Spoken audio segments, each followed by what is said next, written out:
Hold 1 second for those of you who will be tuning into this right about now. I'm just getting it set up, so bear with me for a couple minutes while I get it set up and spread.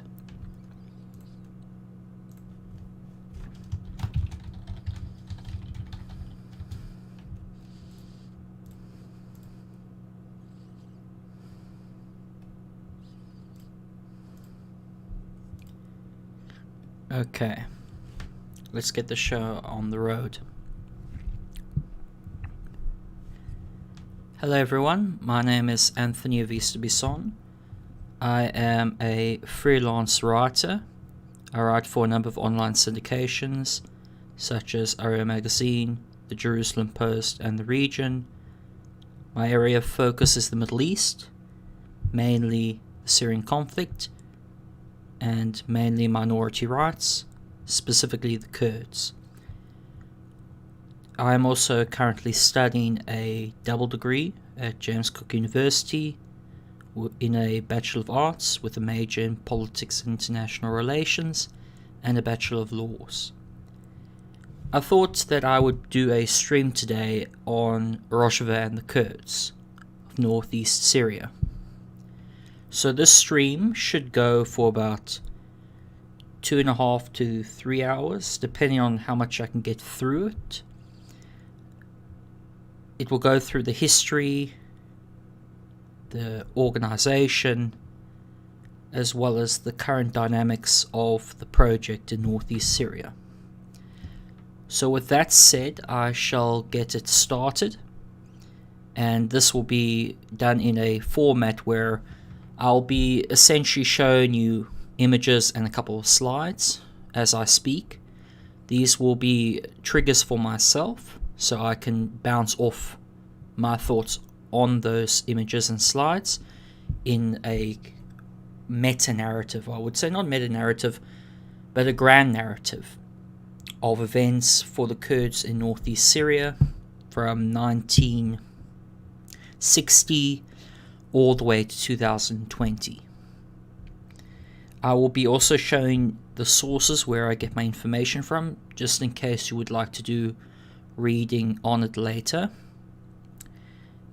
It is okay to come back to this stream in the future, just in case you wish to listen to it when in your free time. All the sources, and I hope to eventually get it bookmarked. So hopefully I'll be able to timestamp various different areas of discussion throughout the whole of the stream in the description box later on when I edit this again. But without further ado, I shall begin the stream. Okay, so today's stream is going to be on Rojava and the Kurds of northeast Syria. Now, to start off with, it's good to go back to basics.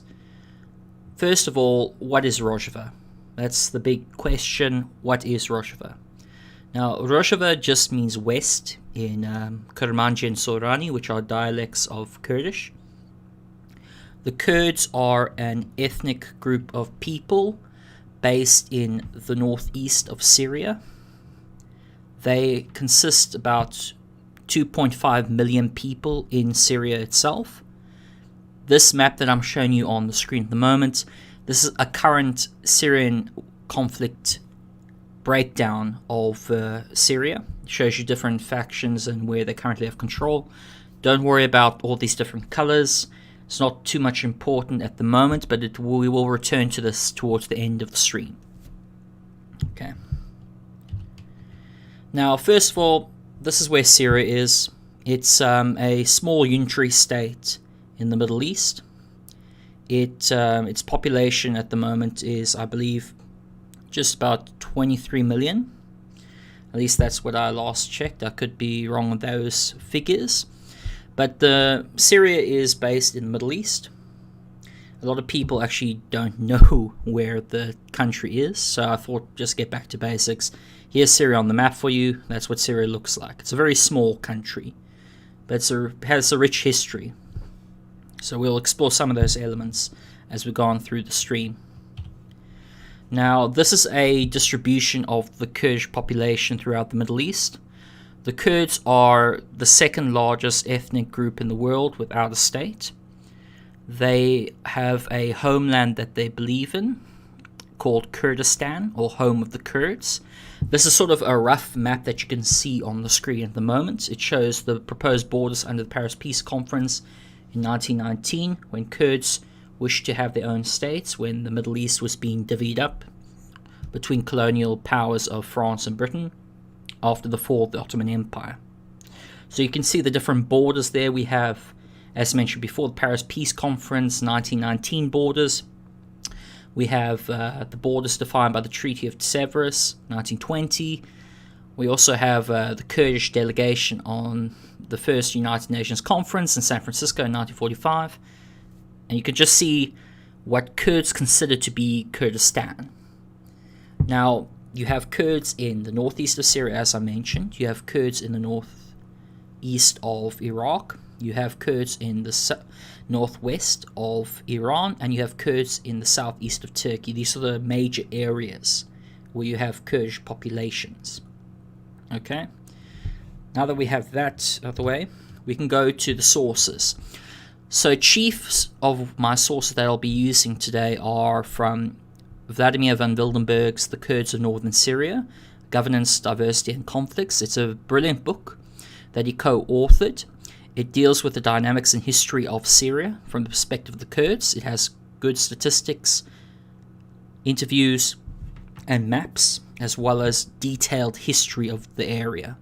I highly recommend it for anyone who wants to later read up on what I talk about during this stream. So just for point of reference, just note this down if you wish to.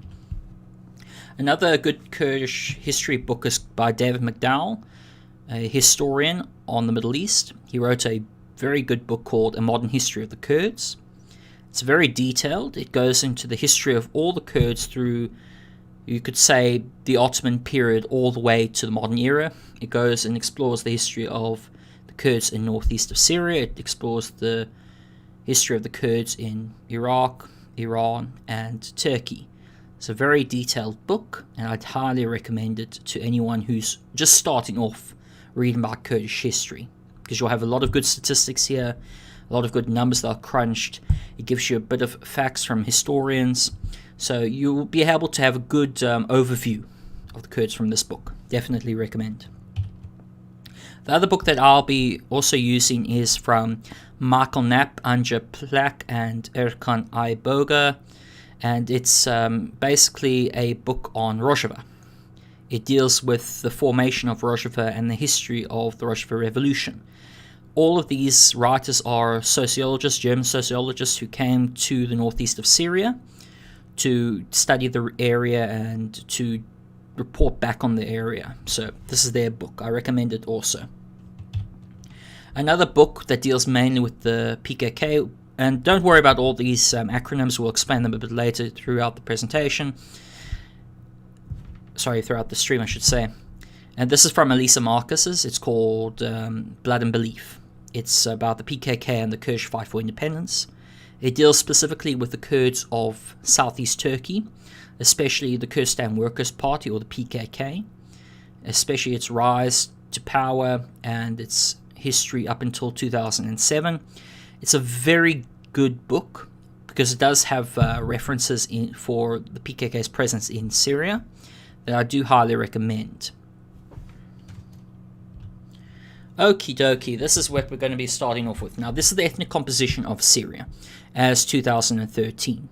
Now, as you can see, most of the Kurds of Syria, as we know, which is 2.5 million Kurds, are mainly based in the Hazaka region. The Hazaka region is the northeast of Syria, mainly in areas such as Qamishli to Zazeri, Hazaka, just that northeast province that you can see on the map over here. There's also a large Kurdish population in the northwest of the country, in Afrin. That will be a very important point to come back to later on in the presentation. There's also Kurds scattered around the Aleppo province as well, and of course Kobane. So this just gives you an idea of the Kurdish distribution. So the Kurdish distribution is roughly about 9% of Syria's population. So it's a minority, really, of the main Syria's ethnic makeup, to put it into perspective, essentially. Now, when it comes to these different ethnic minorities, we'll get back to them a bit later throughout the stream. Okay, let's go first dive into the history of the Kurds in Syria. Now, the Kurds in northeast Syria have been historically persecuted by the governing Ba'ath regime under Hafez al Assad and under Pan-Arab rule. In the 1960s, specifically in 1962, the Kurds of northeast Syria were forced to be noted down in the census, where over roughly about, it's called Decree number 93, roughly about 100,000 of them were rendered stateless by the government, and their houses reoccupied by Arab individuals. This is one of a series of hostile actions done to the Kurdish population, because under Syria's constitution, which I'll show a little bit later in the slides, there was Article 1 that maintained that Syria is an Arab Islamic state. That's to say that to be Syrian is to be Arab. A lot of the population under the census was rendered as foreigners, because the Syrian government's argument was that these people don't deserve citizenship because they fled from Turkey. Now, where does this come from? During the history of Turkey, modern state of Turkey, in the 1920s, there was an uprising by the Sheikh Zayed in the southeast of Turkey, and Mustafa Kemal Ataturk clamped down on the uprisings, forcing a large proportion of Kurds to flee to neighboring Syria in the northeast. Some of those Kurds resettled in that area, and one of the arguments of the census to make essentially these over 100,000 Kurds stateless was to say that they are foreigners from Turkey, despite Kurds originally having a rich history in Syria prior to even the Ottoman era. As you can see, this is from a 1996 Human Rights Watch document on the plight of the Kurds and the repression of Kurds in Syria. It's still relevant today. I've highlighted a significant section of that. You can pause and come back and reread this document. I'll also try to link a lot of my sources in the description box below when I'm done. Now, the main regime in control of Syria since 1970 has been the Assad regime. The man on the left is Hafez al Assad. The man on the right is Bashar al Assad. Hafez al Assad was an Air Force commander who came to power in 1970 and turned the state of Syria into an Assad dynasty-run state. That's to say that he implemented the ideology of Baathism, which is a pan-Arab national ideology, whereby it's held up that Arabs are a significant part of the Arab nation, and that Arabs are a part of the Islamic nation, the larger Islamic nation. Pan-Arabs believe in this ethno-state, like a one united ethno-state. That's why in 1969-61 there was a union between Nasser's government and Syria, where there was a union between these pan-Arab states as sort of a blueprint for a united Arab state. And the Baathists believed that to be Syrian, you needed to be Arab. And this was enshrined in Article 1s and Article 3s of the 1970 and 1973 Constitution of Syria. So it's very important that we note Hafez al Assad, because he established an ideology of Baathism that is mainly tailored towards his family, or otherwise known as Assadism, where his family is held up above all others, for he is an Alawite, part of really you could say the Shia sect that runs Syria. Now, this is Article 1 of the Constitution for Syria. It says that Syria is a democratic Arab republic having complete sovereignty. It is an indivisible political unit. No part of its territory may be seceded. The Syrian people are a part of the Arab nation, and that the state shall, within the frame of sovereignty and the republican regime, endeavor to realize the unity of this nation. This is very important to note because this is one of the justifications for a later policy known as Arabization, which is a policy whereby it renders the minorities within the state, such as in the case of Syria, under the control of an Arab majority. So what it tries to do is to try weed out essentially the non-Arabs of the state and make it a homogeneous identity centered around Arabism. And this is one of the articles that reflect this essential pan-Arabist ideology. Now, Hafez al-Assad ruled with an iron fist. His family was held and is still held up as the supreme family of Syria. He assumed, as I said before, control in 1970. And in 1973, actually implemented the Arab Belt policy, which aimed at, and I'll show a later slide on this, which aimed at making the population of the Hazaka region, especially where there's majority Kurdish population, by essentially making that population smaller than it is. And that's what Arabization tends to do. It tries to eliminate the idea of minorities.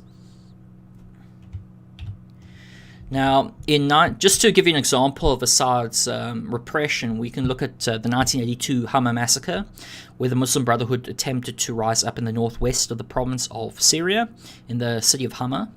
The Assad regime used artillery and air force to completely destroy that city and kill thousands of people in his campaign to quell dissent in the region.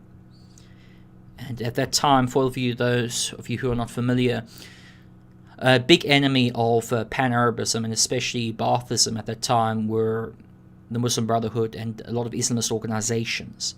Now, the reason why I mentioned Muslim Brotherhood, and must sort of clarify as well, that it's not just the Muslim Brotherhood that uprised in Hama, it was also others of the Sunni majority who dissented against the government's repressive policies against the Sunni majority. How the narrative has been used by the Assad regime is that any enemy of the Assad regime is viewed as an Islamist or jihadist and must therefore be annihilated for the good of the Syrian state. That's why I would, hopefully, I know it's a bit pixelated, but this is sort of an article from the time that highlights Assad's brutal policies towards this, at the time, that Syrian opposition in 1982. Now, let's go into the different ideologies of the Kurds of northeast Syria at the time.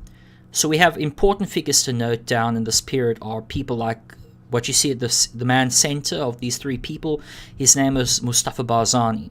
He's a very important figure in Kurdish history, as he is one of the sole figures and founders of the Kurdish Democratic Party. It's one of the big parties in Iraqi Kurdistan today, but its ideology that it centers around is Kurdish nationalism, this idea that Kurds should have a state of their own, a homeland, a Kurdistan. So at that time in the north of the country, the 60s and even 70s, the ideology of Kurdish nationalism, especially represented by Mustafa Barzani, was quite popular. A lot of Kurdish tribesmen, a lot of Kurdish people, especially in the Hazaka region, were Kurdish nationalists, and you can find this in Vladimir van Wildenberg's book on the topic. So Mustafa Barzani is an important character to note, and it's important to understand just the differing ideologies of the state. So one of them that we've covered so far is Kurdish nationalism, and we'll return to this later. I should also note that this stream is going to be quite lengthy, so I'm taking my time as not to rush through it, because I want to explain as best I can different elements. So if this ends up being about 3 hours or 4 hours, then so be it. I'm not really too stuffed about that. I want to make sure I do a proper job at explaining these things. Now, this is the Arab Belt. As you can see, it's in Arabic, but you can see that red zone is actually under the 1963 and then later 1973 under Hafez al-Assad. That area is an area that was going to be turned essentially to an Arab Belt along the border of Turkey.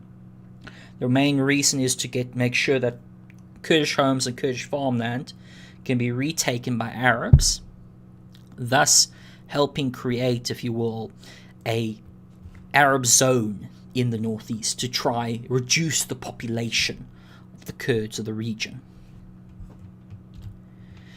Now, this is one of the parties that was set up in Syria as an offshoot of the Kurdish Democratic Party at the time. So the Kurdish Democratic Party, or PDKS, of Syria was set up in 1957. It's a big representative of the Kurdish nationalist movement at the time in Syria. It's very important to note, as we will find later on, in terms of the ideology of Kurdish nationalism and its attachment to the Barzanis under Mustafa Barzani, because Mustafa Barzani was one of the main figures that helped establish these Kurdish nationalist parties in places like Iraqi Kurdistan, Syrian Kurdistan, and so forth. I should also clarify while we're here that Rojava just means west in Kurmanji. However, Rojava Kurdistan is Western Kurdistan, or Syrian Kurdistan. It's a part of, as I mentioned earlier in the beginning, a part of that zone that Kurds consider to be a part of Kurdistan. Now, the second ideology that we have to deal with in terms of Kurdish Syrian history and Kurdish Syrian politics is that of Apuchia ideology, as represented by this man called Abdullah Öcalan.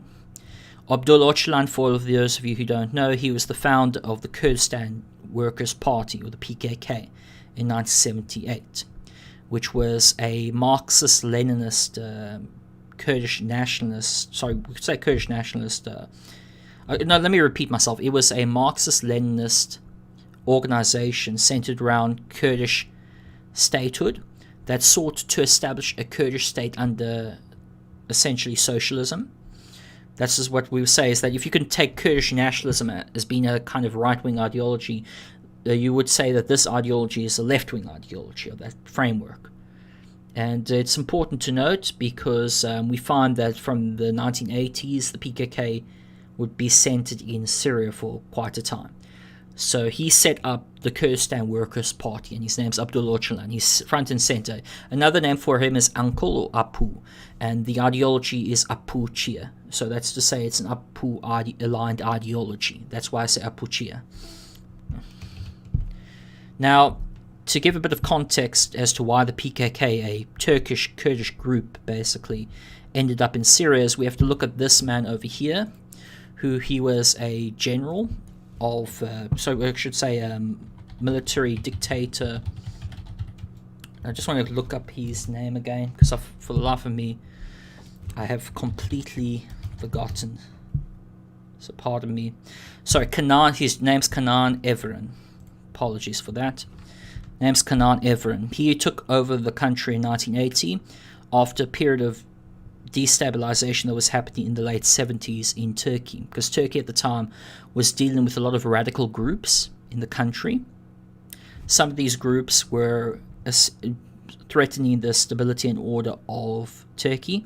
So the military at the time, under the Kemalist ideology set forth by Mustafa Kemal Atatürk, which states that the Kemalists of the military shall act as a vanguard against any potential for disorder within the Turkish state, they would have the power to initiate a coup. And one of the coups that they initiated, out of the many coups they initiated, was done in 1980, which expelled a lot of the Kurdish parties, a lot of even left-wing parties outside of Syria. One of these parties, of course, were the PKK. They were expelled out of Turkey into places like Lebanon and in Syria.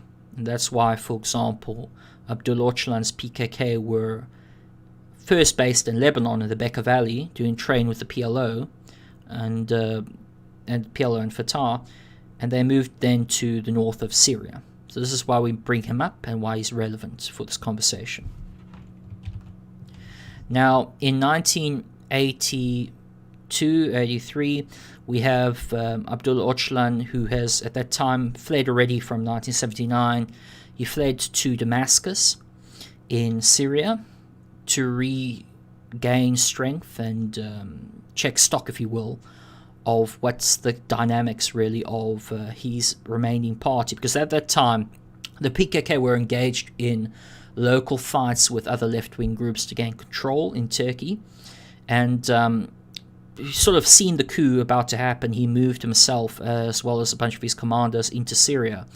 And he really formalized links in Damascus and he started to establish training camps not only in the Bekaa Valley but later on into the north of Syria in places like Afrin and Qamishli. So he starts to order the training of troops for an incoming insurgency against the Turkish state, them aligned under the PKK ideology.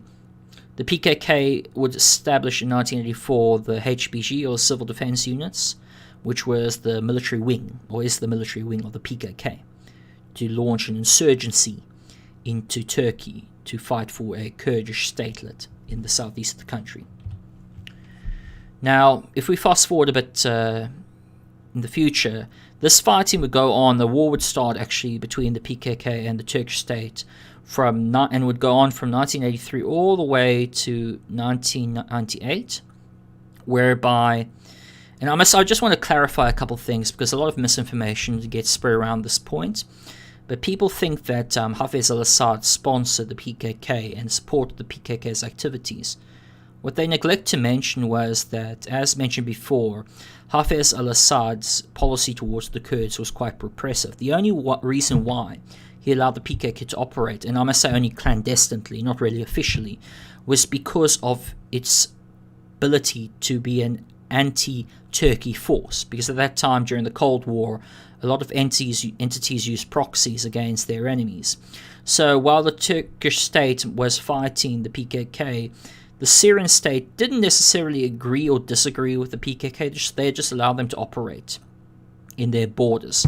However, that all came to loggerheads, and the reason why, may I also say, the Syrian state allowed the PKK to operate was because of things like a water crisis that had been going on since the 60s between the Turkish state and Syrian state and Iraqi state, as well as the Turkey's support under Ikhwan for the Muslim Brotherhood, who, as I mentioned before, the Muslim Brotherhood had done an uprising in 1982 against the government. So as a payback of sorts, the Syrian states allowed the PKK to operate, although in a limited capacity. This all came to loggerheads in 1998 with the Aden Agreement, where the Turkish president at the time, Turkish prime minister at the time, ordered the invasion, or was going to order the invasion of Syria, if Syria did not extradite Abdullah Öcalan. This caused a sort of a political debacle, where we had to have sort of like representatives from Iran and Egypt come mediate on behalf of Syria. As you can see, this Hosni Mubarak on that photo, mediate to try make an agreement between the Turkish state and Syria. A part of this agreement was known as the Aden Agreement. This would expel the PKK from Syria in 1998 and push them out and force Abdullah Öcalan into hiding, essentially. Yes. So that's what's happened as well, because this had really soured relations between the two states.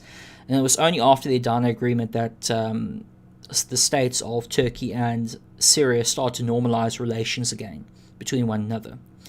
A lot of the PKK cadres and the PKK fighters that were operating from the north of Syria into Turkey were essentially expelled from the border. Some of them went underground as sleeper cells, if you will. Others fled the country because the PKK also had a base in Kandil in Iraq at the time as well. Some fled towards there. Now in 1999, this all how can you say, combined to form.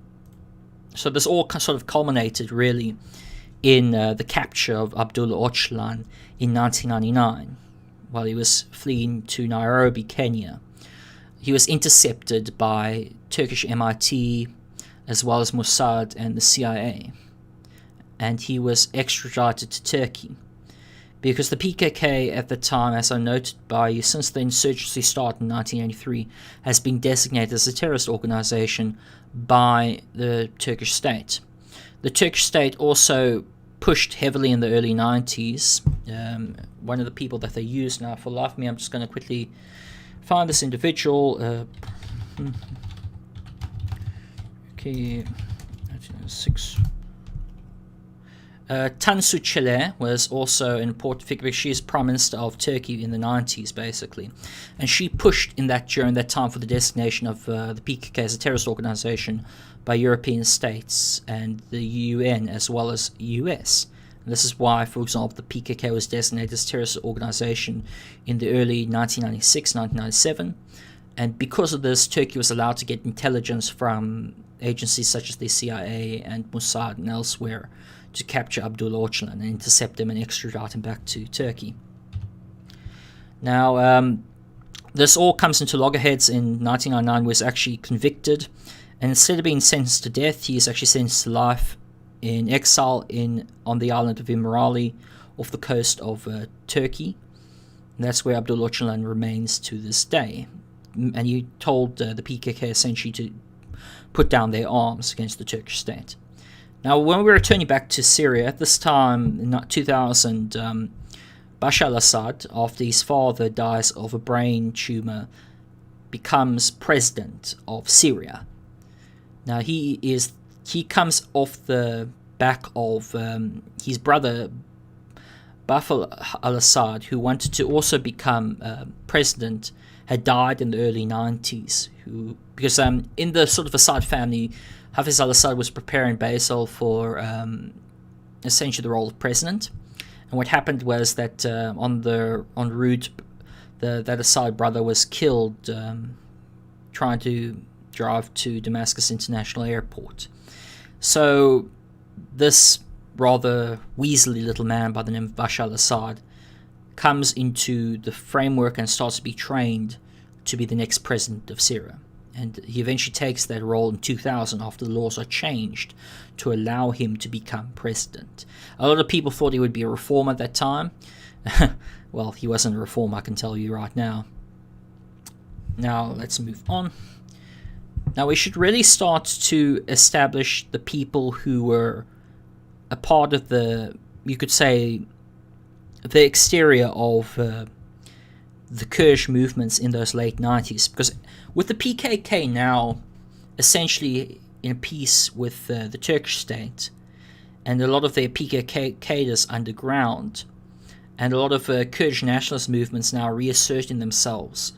Because you must remember that Kurdish nationalism and the Marxist-Leninist ideology of the PKK were at loggerheads with one another. Because the PKK's ideology, given its left-wing nature, it really promoted women's liberation and really was anti-traditional. And this really rubbed against the wrong way of a lot of the Kurdish tribes, who themselves were Kurdish nationalists but very conservative, essentially. Now, we have at the time people like Aisha Abdullah, if I can correct. Sorry. Yeah, so we have people like Aisha Abdullah, which you saw previously, as well as Salam Muslim. They become members of what is called the Democratic Union Party, a new party that gets established in 2003. This party came out of members of the Kurdistan Democratic Party of Syria who became disillusioned with the party's ideology. For example, this man by the name of Salam Muslim, he was a member in 1998 of the Kurdistan Democratic Party of Syria. He became disillusioned with it, and he, along with Aisha Abdullah, which you saw over here, both of them joined the newly formed, in 2003, the newly formed Democratic Union Party. This party's ideology aligned more with this recent transformation in PKK ideology. And it was one of those PKK quote-unquote aligned parties. Now, I'm going to sort of explain a little bit more. I don't seem to have the ideology, but I'll keep moving on.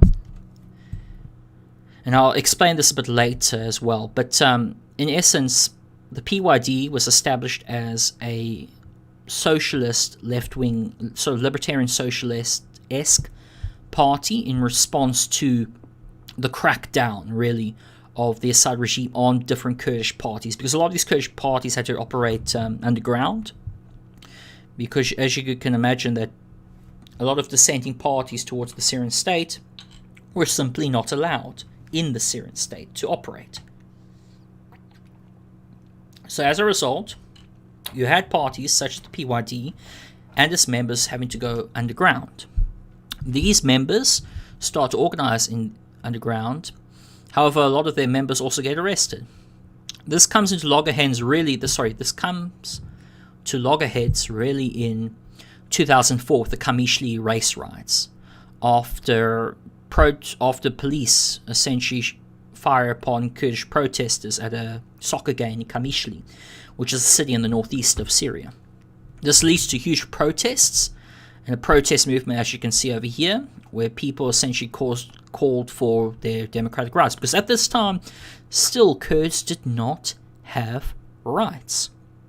They had not been recognized even as citizens of the Syrian state at all at this time. A lot of their members, even after this protest in 2004 was clamped down on, they had to go underground, had to form underground, had to organize underground. A lot of their people got arrested by the Muqarrabat, which are the secret service for the Assad regime. Okay.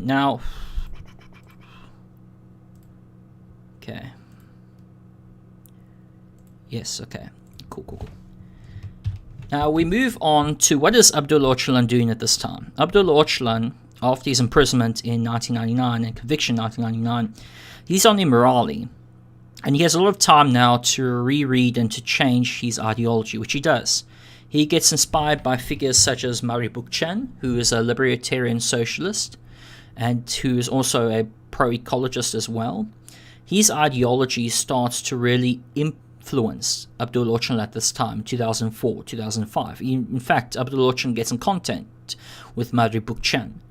And this is where we see the change of the ideology of the PKK from Marxist-Leninist party that was aimed at creating a socialist Kurdish state to one now wanting to decentralize. This is what Abdullah Öcalan changed his ideology to. And he wrote in 2004, 2005, he wrote something called the Declaration on the Democratic Solution of the Kurdish Question, where he actually argued that he no longer wanted a state. He no longer viewed the state as a mechanism for peace. Instead, he proposed an ideology that really mirrors a lot of the libertarian, socialist, communalist ideologies that you'll see from people like Mari Bookchan, where he wanted now an ideology of democratic confederalism, a sort of a post-state ideology. So this changes the structure and the nature of the PKK in the early 2000s, from this Marxist-Leninist, really highly authoritarian group, to now a decentralized, more communalist-esque kind of structure and organization. This is what we call democratic confederalism, at least under Abdullah Öcalan's ideology, which he later made out in a bunch of works that he wrote in prison. One of them, of course, being Manifesto for Democratic Civilization, another one being Democratic Confederalism. This ideology focuses on decentralization. So what does that mean? That it focuses on removing power away from the state level and bring it more towards community activism and community organization. We have councils and communities voting their elected individuals and them coexisting with one another in this democratic confederalized society. We have different autonomous organizations operating together in union, essentially. It's a very, as I said before, it's a libertarian socialist-esque kind of ideology. Now, in that time, it gets a new organization is formed, and it's called the KKK, or the Komakomalgi in Kurdistan. It's an organization that's formed out of parties that were now aligned with the new ideology of the PKK. This organization started in 2004, I believe, 2005, I believe. It transformed into the KCK, or the Kurdistan Communities Union. The Kurdistan Communities Union, you'll be able to see over here on the screen. If you look at the screen, it's the one with the little star inside of a little sun. So it's the second image to the right. If you go clockwise, it's about the fifth image on the right. It's the KCK flag. This organization really was a union of all parties that were aligned with the Democratic Confederalist ideology at this time. This including the PYD, or the Democratic Union Party, the PKK in Iran, which is of course a offshoot of the PKK in Iran, as well as different organizations, including the PKK in Turkey. These organizations unite and form a union around the ideology. Okay, so that's the KCK. It's very important for later on. Now, as you can see, this is a very, it seems a bit complicated, but this is really what we're at when it comes to the ideological framework and dynamics of the KCK along with the PYD. Now, as you can see, the KCK is based in Kandil Mountains. It's a big union, started from 2005 onwards. Sort of like previously named the KKK, and then it later changed into, of course, the KCK. And if you can see the PKK in Iran, you can see the PKK in Turkey, you can see the PYD in Syria, you can see other groups in Iraq as well. Now, this is it's a very complicated web on how these different ideologies interact with one another. You can even see Kurdish nationalist groups as well. But we'll explain a bit more simply later on this concept. Now, let's fast forward really to 2011. 2011, after widespread protests occur, as I mentioned in a previous stream, which you can watch before this one, before the last one, which was on the Syrian Revolution and the Syria in general, the start of Syria, I mentioned that video much more in detail as to the nature of the rest of the parties within Syria. As I mentioned before, that this will be primarily focused, this whole stream will be primarily focused on Rojava and the Kurds of northeast Syria. It will not go into too much detail as to the other parties of the Syrian conflict. That I will do future streams on, but for now I'm focusing on this topic specifically. Okay. Now in 2011, after a boy is pictured with his genitals cut off and essentially tortured by the Muqarrabat of the Syrian state after he wrote a slogan during the Arab Spring that said essentially, the doctor, it's your turn next, because of Bashar al Assad, he's an eye doctor, and that was at the time when the Muammar Gaddafi was overthrown. So the Muqarrabat captured this boy, chopped off his genitals, did a video of essentially the act, and sent it to the families of the boys. This led to widespread protests, which culminated in something called the Syrian Revolution, which aimed at overthrowing the regime of Bashar al Assad and imposing a democratic transitional government that would acknowledge the rights of all Syrians throughout the country. And their flag that they used was the old Syrian independence flag from the 1940s. As you can see, the 3-star green and white and black flag. The tricolour with the 3 stars. It's an old independence flag movement. During this time, while these protests are going on in places like Hama, Homs, and Idlib and Dara in the rest of the country by Syrian Sunnis and other Syrians tired of the Assad regime's brutality, we have Kurds doing their own protests in places like Afrin, in Qamishli, in Kobane, in Hazaka. We have Kurds uprising against the Syrian state and asking for their rights, because at this time, as I said before, Syrian Kurds were still not acknowledged as citizens of the state. Although the Syrian state would later change this with its 2012 constitution amendments, again was not enough for the rights of minorities within the countries, including the Kurds. So the Kurds start to uprise during this period of time. Now, in response to all this disorder that's going on, so we have Kurdish civilians uprising in Afrin, Kobane, Qamishli, Hazaka, and all the northern towns that were predominantly Kurdish. We have these groups start to get organized by members of former PKK cadres, as well as members from different parties as well. Now, this is where we have the introduction of the YPG, or the People's Protection Unit, which was formed in 2011 officially, with the help of the KCK, who sent its fighters from Kandil to help organize protests, along with official acknowledgement from other groups, including the the Democratic Union Party, or PYD. These groups start to train train essentially the people who are trying to. These people arrive to try help the protesters and organize them into a militia that can defend their towns and homes. This is to fill in the vacuum that's been left now by the Syrian regime, who is too weak at this point to fight against the Kurds in the northeast, and start to withdraw from the area to allow for, as well as get pushed back from the YPG. So the YPG is an important element. It consists of predominantly Kurds. It's the People's Protection Units, and that's their flag you can see on the screen. And they used to organize with their kafirs, along with you could sometimes see photos of them in civilian irregular uniforms. At that time, they didn't have official uniforms that were being made. So a lot of the early photos you'll see of them, you'll also see them in irregular wear, and also sometimes you'll see them with their kafirs with red strips around as well to mark them. A man by the name of Shahin Chilo, or HBG commander, born in Syria, he helped organize, along with other HBG commanders, the YPG into a formalized structure.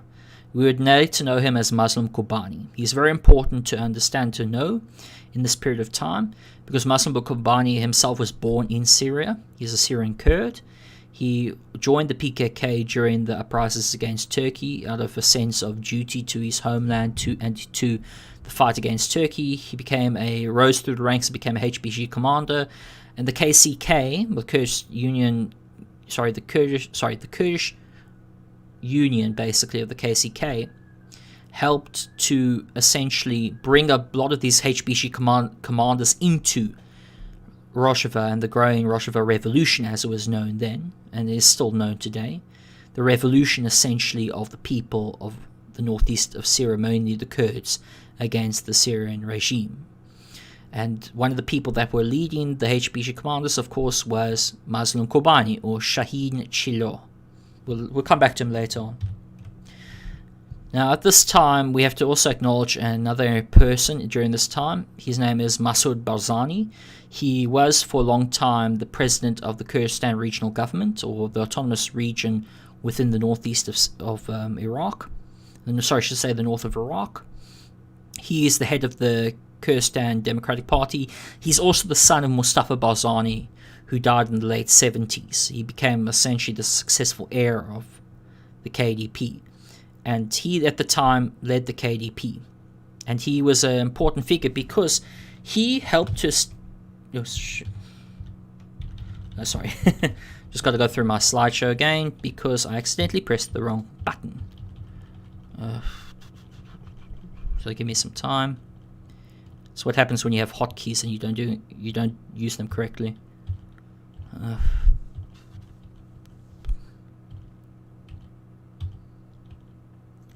Okay, almost there.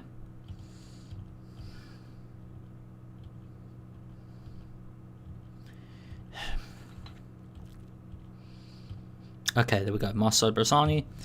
He helped to form the ENKS, or the Kurdish National Council, which was a coalition of Kurdish nationalist parties, mostly aligned with Barzani's KDPS, as I mentioned before, the Kurdistan Democratic Party of Syria, who had a Kurdish nationalist ideology.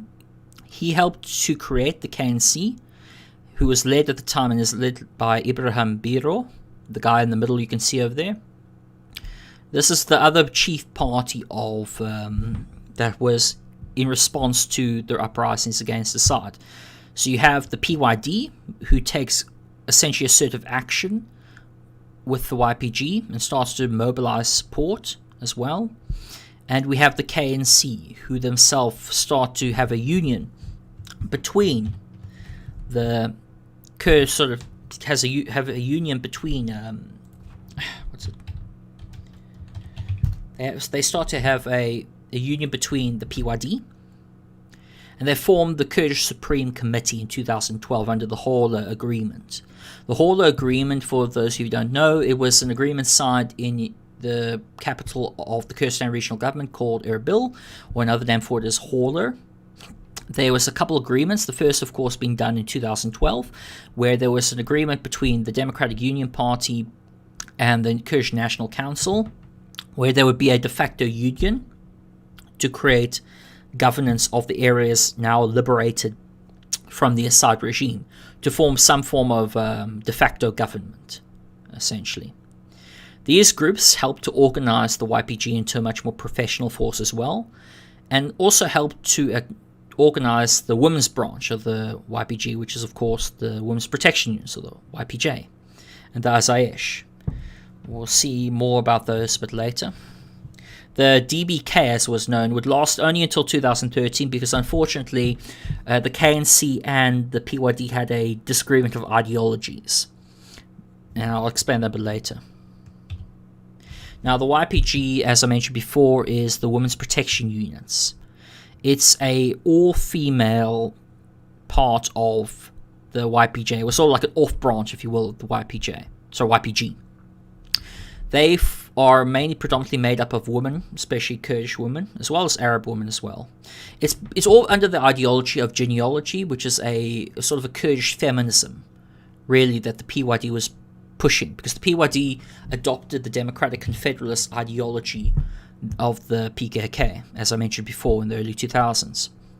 Now, the Azaesh was formed as well to help monitor and secure the region that were taken. These are, of course, the police force for, not the police force, I should say, sort of like the security apparatus for the Kurdish, de facto Kurdish government at the time. We have to also remember that the Azaesh also, you can find them in, essentially, you can find them in Iraqi Kurdistan as well. They have a hawk as their main sort of animal, and Azaesh is usually translated as police force, really. Now, at this time, with the YPJ and YPG formed to defend the areas of the northeast, there was now an agreement that between the two parts of the KNC and PYD that there would be some joint control of the northeast of Syria at that time, in order to protect Kurdish interests and minority interests against the SAA. So a lot of the YPG and YPJ spread into places like Tel Tamer and other such areas. However, they came into conflict with other groups as well. These being, of course, groups like al-Nusra. And here's a picture, as you can see on the screen, of the al-Nusra Front. It's one of the chief, you could say, extensions of al-Qaeda in Syria. The al-Nusra Front itself was consolidating power in the northwest of Syria at the time, and it was spreading to the northeast because it had recently captured in 2013 Raqqa from the Syrian Arab Army, which is the main chief military force of the Assad regime. Now, some of the early founders of this DBK, or the sort of like this Kurdish union, really, which would give way to another movement that we'll see soon, were people like Eldar Zalil. Now, Eldar Zalil, you can find, is still the TEVDEM spokesperson, but he's a very important figure as well in terms of Rojava politics, because he is a political thinker and a political spokesperson as well. It's important just to mention him briefly. Now, in 2013, if I recall correctly, 2013, the DBK, of course, becomes obsolete after a dispute between the KNC and PYD. The KNC, or the ENKS, the Kurdish National Council, and Democratic Union Party, they argue against one another. The KNC says that the PYD is essentially consolidating power and locking up KNC members and shutting down their offices, while the PYD accused the KNC of becoming more and more aligned with the Syrian National Coalition, which is the chief, as I said before in a past stream, chief political coalition of the opposition. So, in response, the KNC break away from the DBK, and also the PYD break away as well, essentially dissolving the whole organization of the Kurdish Supreme Committee. What the PYD end up doing is that they found their own a movement called the Movement for a Democratic Society, which is a political coalition of different parties, including the Syriac Union Party amongst many of them. This party, otherwise known by the acronym TEVDEM, becomes the de facto ruling political coalition of what is becoming the Rojava revolution in the northeast of Syria. So this is their coat of arms, really. And it starts to implement the ideology of democratic confederalism into the framework of the wider Rojava project, as it's now being called, which is the project really to de-Arabize the society that had been implemented by the Assad regime. Now, I'll sort of explain a bit now. This is their flag. You probably will have seen it quite a lot from different parts of the Syrian conflict, whether it be just watching curiously on the TV or not. This is the tricolor of the TEVDEM. It's their political party flag. It's actually not the flag of Rojava. It's the flag of the Movement for Democratic Society. Okay. Sorry, just taking a bit of a drink of water. Now, this is a very important flag because it becomes really the main representative of the Rojava revolution, what people identify the revolution from. Now, democratic confederalism, as you can see over here, it's really about democratic self-administration as implemented, where you have different councils, whether it be from civil councils to military councils, all having charge of their own livelihood. So you'll have, for example, things like municipalities and women's councils and defense councils and political committees and civil society committees. All these committees really center around communes and center around this notion of living together and electing officials democratically. That's why it's called democratic confederalism. We have power that is decentralized. You have, yes, the TEVDEM being the representatives of this movement. However, how it worked on the local levels, that you'll have civil councils who will run the administration on behalf of communes and municipalities. And these civil councils will have their own military councils and ideological committees, whereby they'll discuss the ideologies of genealogy. They'll try diversify these committees by adding members from all different ethnicities, whether they be Arab or Kurdish, or even Syrian or Syriac. They will add all these members to try change the ideology of pan-Arabism, which is, as I said before, a very Arab supremacist ideology. The aim of democratic confederalism in this time period, especially with the form of the Rojava project, is to try alter the framework of Syrian society, to try bring it away from traditional Arab supremacy and misogyny that was so ingrained in Syrian society, where women were not able to be representatives, were not able to have control over their lives, where there was only the sense that, you were within the household and you don't do anything else. Democratic confederalism, as put forward by the Rojava project, aimed to change that. So you had now, instead of traditionally Arab men leading councils with women essentially staying home and being essentially baby makers, you have this now these new councils forming with co-heads that are women. Most of them are sometimes Kurdish as well. There's this ethnic, multi-ethnic, and feminist kind of ideology that underpins the Rojava project, where you have women as well as non-Arabs taking part of these councils. So as you can see, it's very diverse. It's very third wave or fourth wave, some would say, of feminist. As I said before, it runs under the ideology of genealogy, which is Kurdish feminism, and it runs in this notion of communalism, or community-driven ideology. So it's, as I said before, it's made up of all district councils, 11 people from each canton, and how it operates, how Rojava is divided is between cantons. So you have the Afrin canton, the Jazeera canton, the Kobane canton, and so on. You have different cantons that are divided even further into different municipalities and different districts and different councils. So very complicated. But it's essentially a libertarian, socialist-esque, communalist ideology, to give you word salad, really. It really does it on the basis of also socialist economics as well. As I said before, the project is left-wing by its nature. As you can see, that's a map of this is from 2018. You can see just the different divisions. You have the Afrin province, the Rojava province, the Euphrates region, the Jazeera region, the Qamishli province. You have it all divided between different spheres of influence. You have the Tel Rifat area, you have the Manbij area, you have Rajo area, Jandares, Afrin, Kobane, Sarin, Tel Abaid, Hazaka, Tel Tamar, Serkania, Darbasia, Qamishli, Darik, all these different zones really of influence. What's important to note over here is that before we move on, if you can see on this map, there's like a blue area. That area really is important for later on when we talk about the Syrian Democratic Forces. But that area chiefly, we're talking about things like the Jazeera area, which is just north of Raqqa really. You have different Arab tribes that are living there, such as the Al Shama tribe.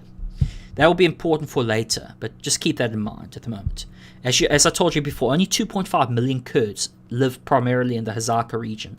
The rest of that area is Arab, and that will become Arab, and some of it is Syriac as well. And that will become important for later on. So this is another map really to explain how the system works out. So as you have a women's committee, you have an economic committee, you have a defense committee, you have an education committee, and you have a justice committee. Now, since it's a socialist-esque kind of project, there's of course a woman element. So women are guaranteed at least 40% of assembly seats. There's a quota that has to be met when it comes to elections as well. You have the communion, which is done in households where you live together. You have a neighborhood assembly. You have a city assembly. You have a cantonal assembly. And then, of course, you have a Syrian Democratic Council. That will be explained a bit later as well. But this is another graph that you can use if you want to sort of like understand really. Don't worry, Anthony, if you're listening to this later on, I'll give you all these graphics and that. Because I'm just going slowly through this, because I think it's very important if we go slowly through this kind of stuff, because it's very content heavy. So I'm trying my best to give a fair and slow-paced explanation of this all, because it's something that I'm going off of memory, really. Okay, so as I mentioned before, it works where people vote. Essentially, you vote on issues. It's a community-driven process. This is an example of election. I think it's from 2015, really. This is an example. You have a diversity of people, men and women, all integrated together, voting on issues. Okay. Now, there was a federation declared in 2014, if I believe correctly, where you had this project now for a multi-ethnic project being adopted, essentially, by the now newly Democratic Confederation of Northern Syria. Been formed. It's sort of a federation for Rojava, where you have people, council members aligning together, discussing issues of importance, primarily how society would be functioning. So this is in order to this whole process really of this is to de-Baathify the area, not in the same way as the Americans did with disbanding the Iraqi military, or Iraqi Baathist military, but this is more a process of really de-Arabizing the ideology that a lot of these people grew up with. So you have to understand that what the Rojava project aims, at least at this point, to do during this process is to try to progress society in a way where you have women take more charge, where you have society that's not just mainly Arab-centered, but you have now minorities that themselves can organize and actually take part in this larger society. This whole idea is to get rid of that Arab-centered, Islamic-centered, and one state-centered view, and make it more pluralistic in its ideological construction, really. Now, it's important now fast forward a bit, if we now move towards 2014, 2015, another important factor comes into play now that becomes an opposition force really to Rojava's existence. And that is, of course, with the rise of the Islamic State. The Islamic State, of course, being declared by Abu Bakr al-Baghdadi in 2014, where he declares a Islamic State for Iraq and Syria. This state really wants to expand and essentially annihilate those that are against the ideologies, very extremist, and becomes a threat really for YPG, the YPJ, and other units of the FSA as well, who are now find themselves fighting against this jihadist group, this new emerging jihadist group. This all culminates in October 2014 with the sieging of Kobane, where ISIS forces make their way to the city of Kobane near the Euphrates River.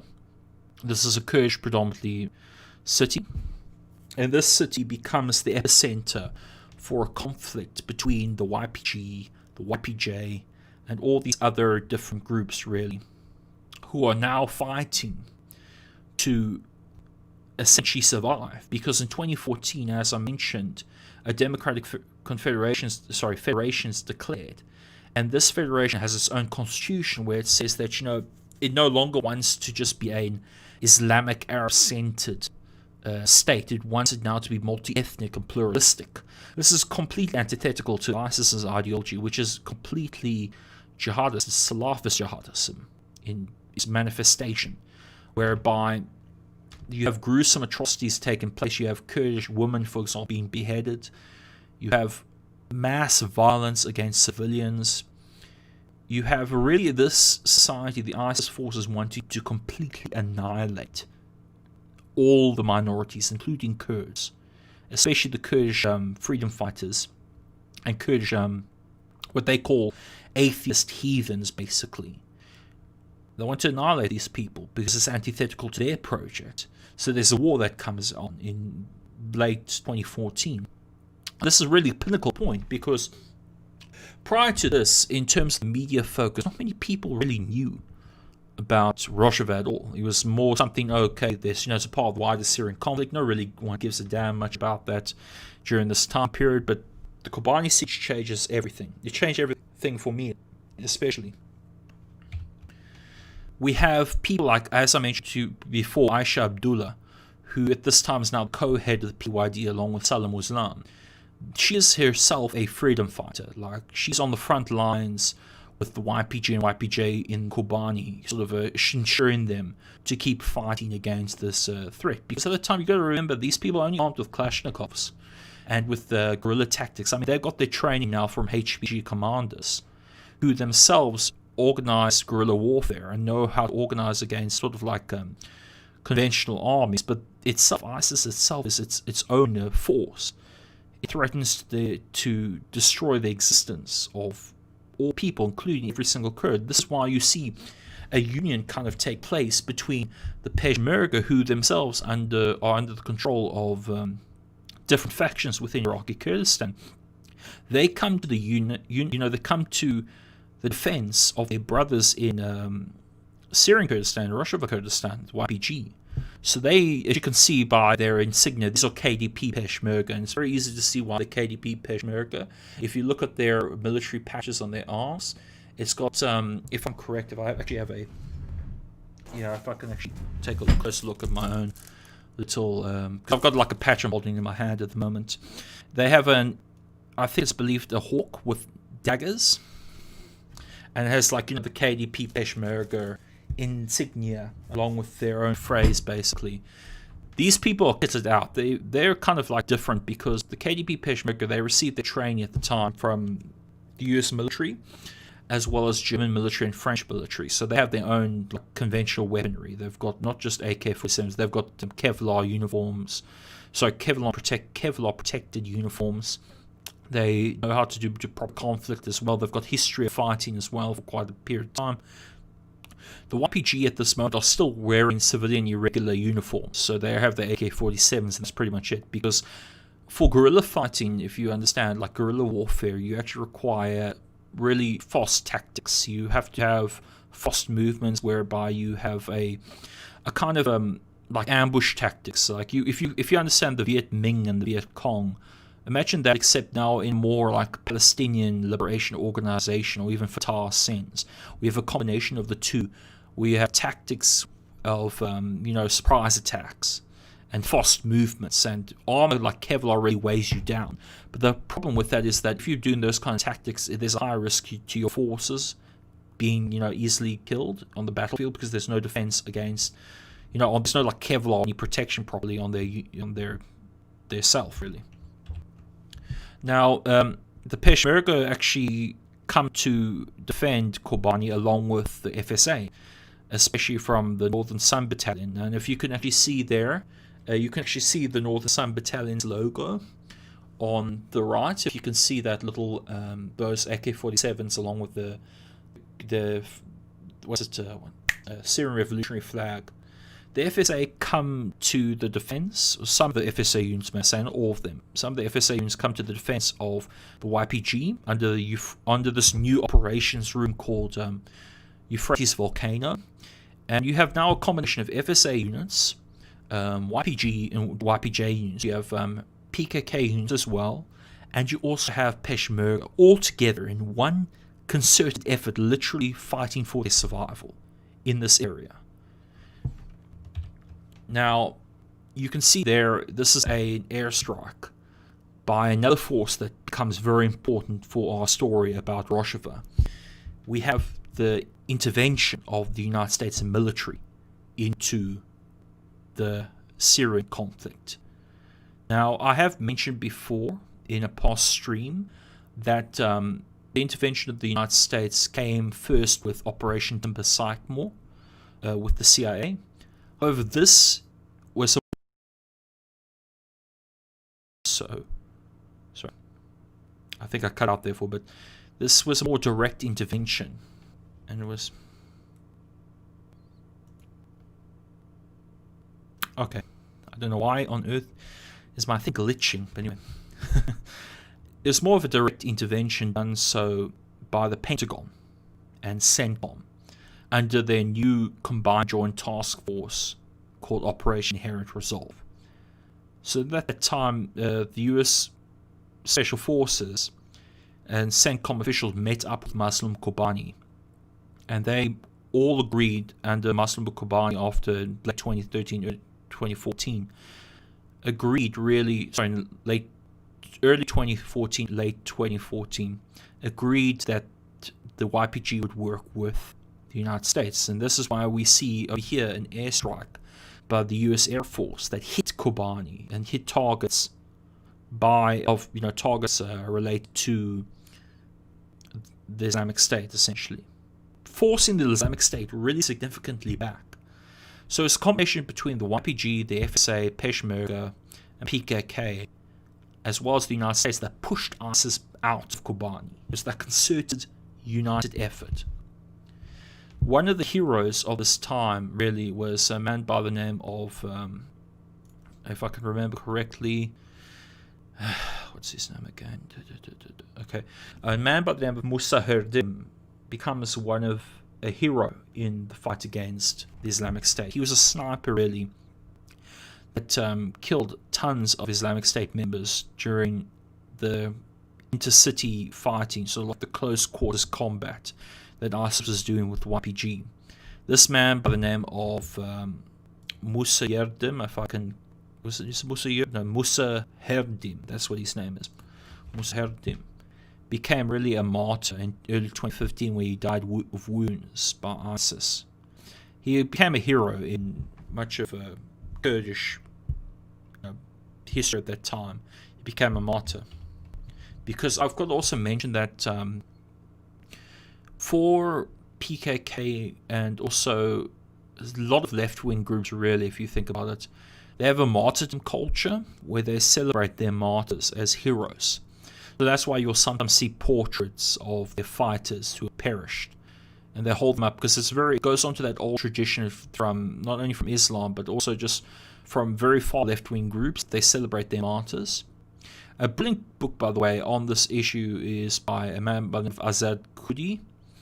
I think it's Azad Judi, I believe. He's called Long Shot, My Life as a Sniper in the Fight Against ISIS. It's a very good book. I really recommend it. It really takes a sort of like a journalist type narrative of the life of Musa Herdem and his fight against ISIS, basically. And it's a very, very nice book. It's done in a kind of a log fashion, really, where you have different logs and entries for different times of the battle. So it's like one of those type of books. But it's a very nice book to read, and I think it's very important on this issue. Now, this is, of course, Operation Inherent Resolve, or the Combined Choice Task Force Operation Inherent Resolve. It's one mission mainly. It consists of about 68 nations that came together and declared open war against the Islamic State. So what they utilize is a sort of like a process of annihilating the caliphate, or the so-called caliphate of the Islamic State, and training by, within, through local indigenous forces to empower them to take the fight against the Islamic State and eventually stabilize the region and destroy that presence. So it's to maximize effectiveness of a coalition contribution. So it's one mission, many nations. So when you hear mainly Operation Inherent Resolve, if you hear me use the term BWT, it's called by, within, through. It's a CENTCOM training doctrine. Actually, sorry, I should say combat doctrine, whereby you'll have US Special Forces deployed who will train, equip, and advise and assist indigenous forces. So they'll arm these indigenous forces, provide them with advice on how to fire weapons and how to basic tactics of war, and they'll also assist them in their efforts to fight against a mutual enemy. And this has been the approach under the Obama administration since probably 2012, I would say. And you can see the best example with that with the SDF later on when we talk about them. But it's important to take a note, really, of Combined Joint Task Forces Operation Inherent Resolve, because that's the main mission by the Pentagon against the Islamic State, and it's one of the biggest reasons for why the support for the YPG and the YPJ started along with the FSA groups against the Islamic State. This brings us to the Syrian Democratic Forces. Now, to give you a lead up of history to that, so after the fall of the Islamic State in Kobane, the YPG and YPJ, along with their FSA now allies, started to expand rapidly against the Islamic State. They started to take town after town against the ISIS. The Americans noticed this and started to sort of advise them form a multi-ethnic coalition of militias, and they did this under the flag of the Syrian Democratic Forces, the SDF. And this is their flag. It actually has quite an interesting... if you actually know your history of Syria, you'll actually notice that the northwest of Syria, over here, it includes the Hatay province, which has been under the control of Turkey since 1937-38, I think. And it's actually kind of a tongue on cheek, because a lot of Syrians, especially the old class of Syrians, still don't acknowledge the annexation of the Seljuk of Alexandria and essentially the Hatay province by Turkey, because they believe I think it's called I think it's a reform or something like that. They don't acknowledge the vote that led to the Hatay provinces being legitimate. I think it's illegitimate. So it's just an interesting fact. But you have, of course, the blue line being the Euphrates River, and the green being the state of Syria and the Syrian Democratic Forces, a multi-ethnic coalition of militias. Chief of these militias being the YPG and the YPJ, but also minor militias as well, which we'll look at as well, and we'll see why it's called a multi-ethnic coalition of militias. Oh, shit. Okay, sorry, I've just accidentally pressed the wrong button, so ignore me while I just speed through the slides I've already done. Ugh, silly me. I keep pressing the 2 instead of the 3. Like I myself should know the keys by now. So we've gone through a lot, actually.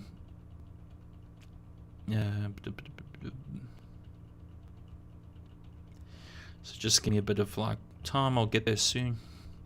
It's important to go from the beginning to where we are at the now, so it gives you a little bit of context. As I said before, this video is probably going quite well. We're going good for time, so that's good. So that's one thing I was worrying about, was time, because I don't want to go too long if I can. Okay. Yeah. Okay. There we go. SDF.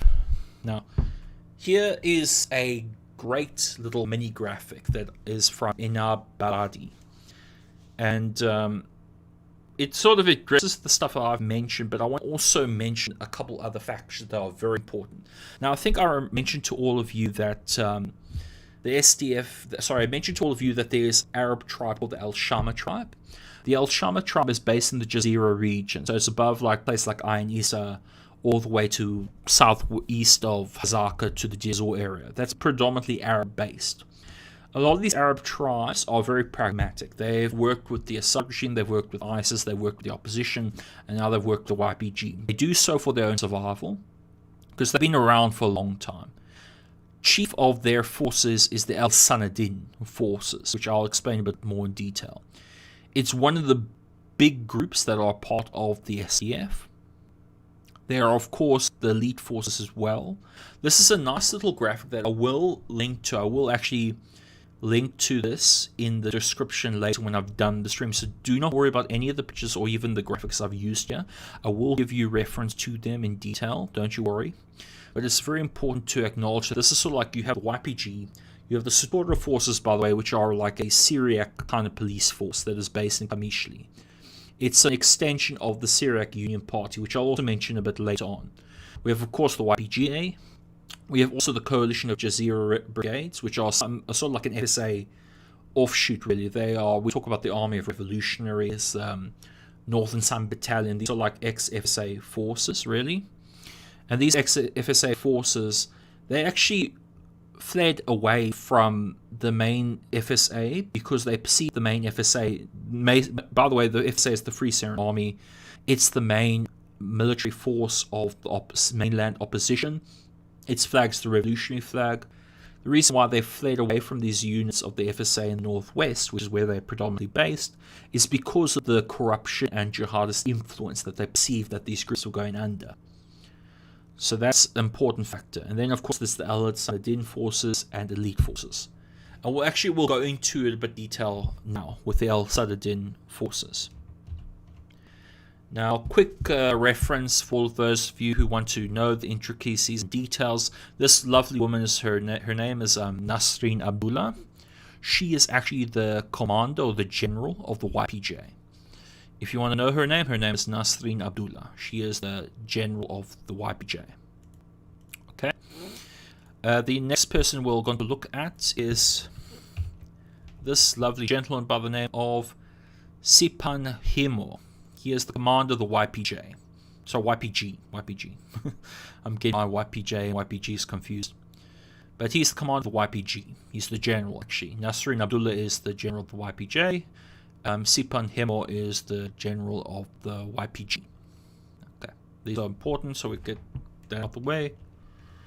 Okay, this lovely gentleman, he is the head of the Al Shama tribe in the northeast of Syria. The Al Shama tribe is one of the largest tribes, Arab tribes, in the northeast of Syria. Their forces are known as the Al Sanadin forces. Over here. And there's their flag over there. The Al Sanadin forces are Arab fighters in the northeast of Syria who are defenders of the Al Shama tribe and their family. They have an alliance with the YPG and the YPJ. They are one of the biggest Arab components for their state, because you have to remember that people always mistake this. This is what I kind of have to repeat myself to people on this.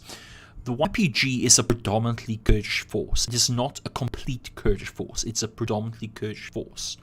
There's roughly about, I would say, 70 to 8% of YPG is Kurdish, while the rest of them are Arab.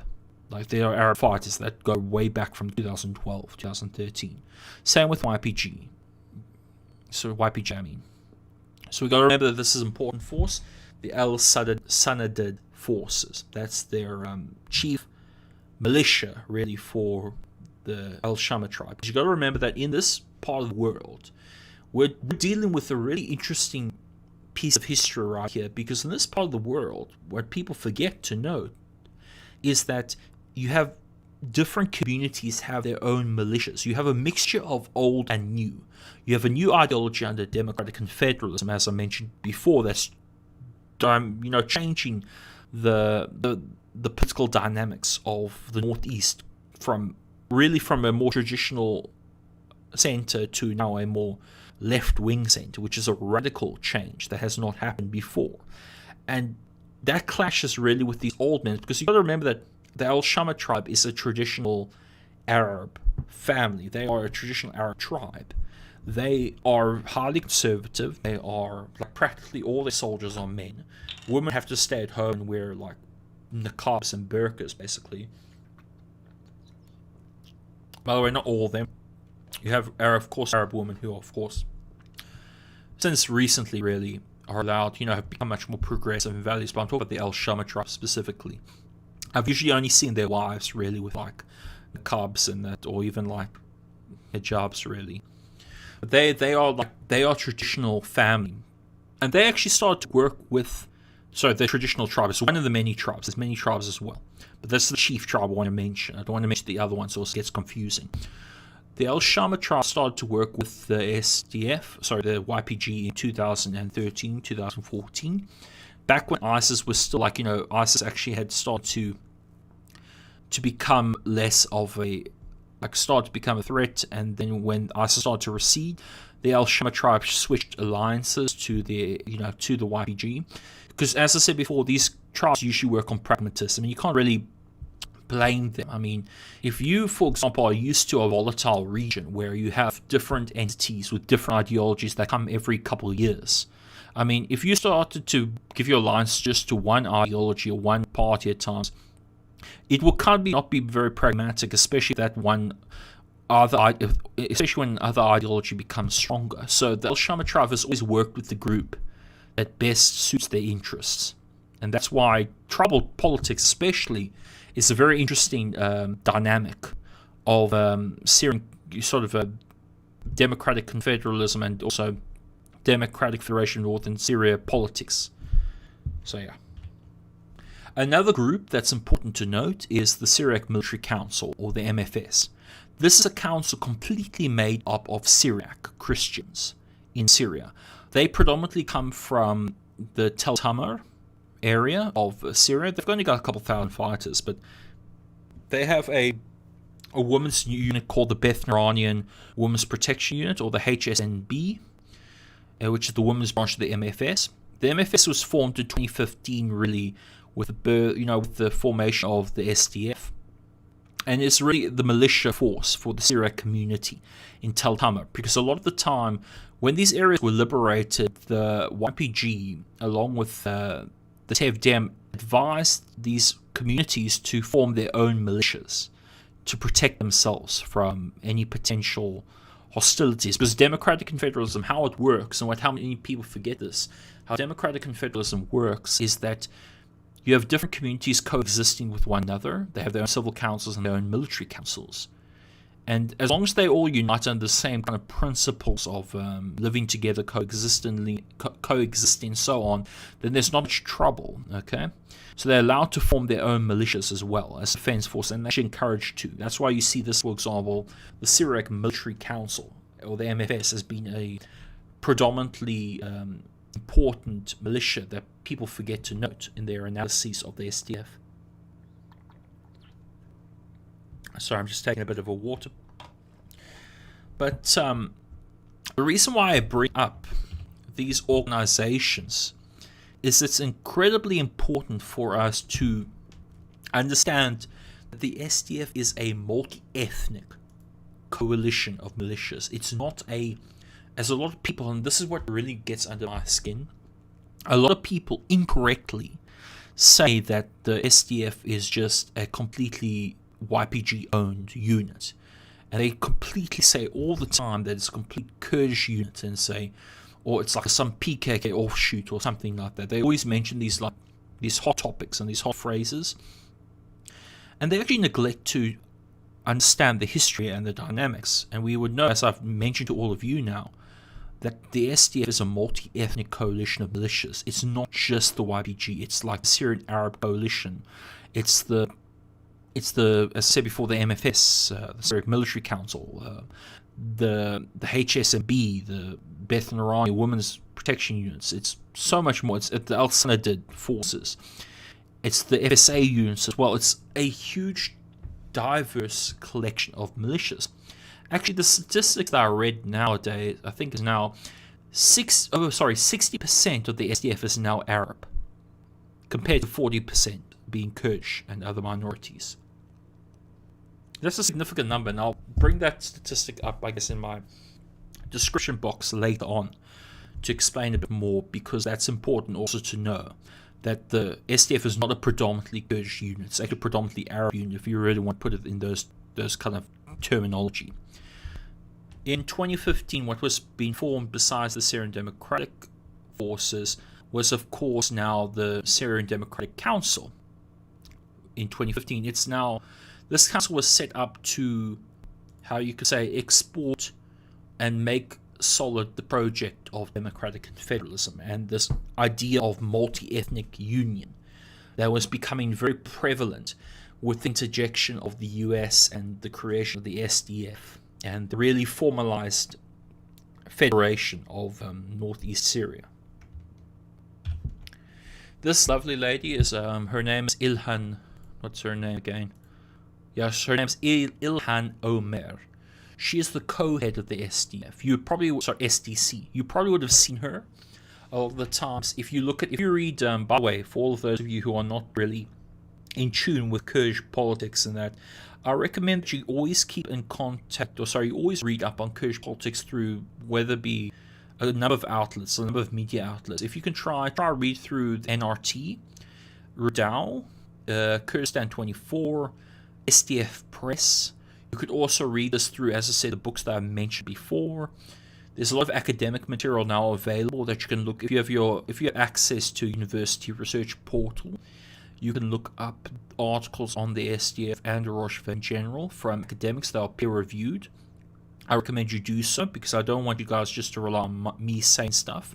I want you guys to have your own ability to actually pursue the facts yourself and really gain a proper understanding of this thing, because I'm actually explaining to you really in a very simplified context. I know it may not sound very simplified, it may sound a bit complicated, but you've got to understand that this stuff is basically, I'm going off of memory right now. These photos are triggers for my mind to remember stuff, okay? So, as I was saying, this lovely lady is Ilhan Omer. She's the co-head of the SDC.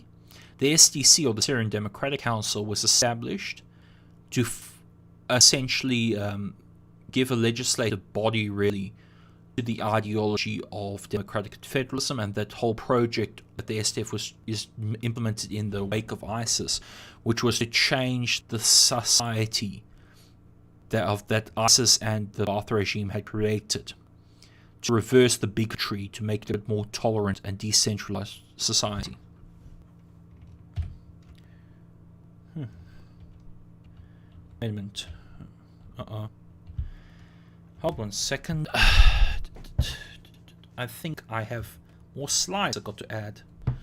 Is it awkward? Okay, so I'm just gonna give me a bit of a breather. I'm just gonna go to properties. Yeah, properties.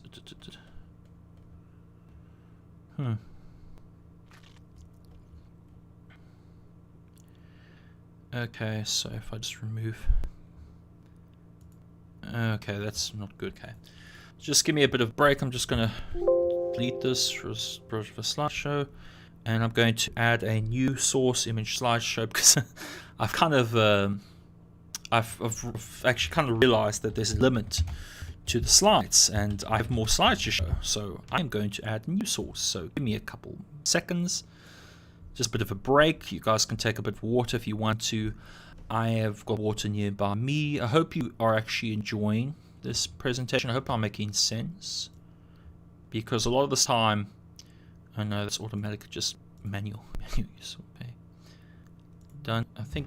Oh no wait. Okay, cool. Properties. I think it's 1902. Done. Have I got the hotkeys made? Okay, no, I've got hotkeys. Not good.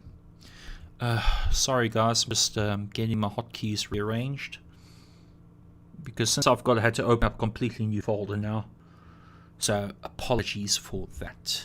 Control 3, Control 4, Control 1, and Control. That'll be fine. Done. Okay, cool. Now this brings us to, since we've now established that I'll take a quick sip of water and then I'll actually return. We got about an hour and 30 minutes done, so that's good. Well, good for time at the moment. About another hour and then I'll start to actually answer questions. So let me continue.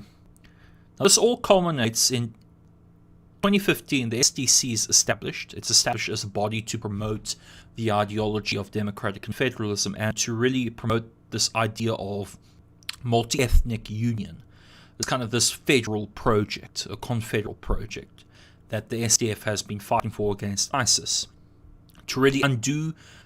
Because what would happen is that when areas would get liberated, and we'll use the example of Manbij right now, but when areas would get liberated, a civil council would be established, which was made up of the ethnic dimensions of the population of that town.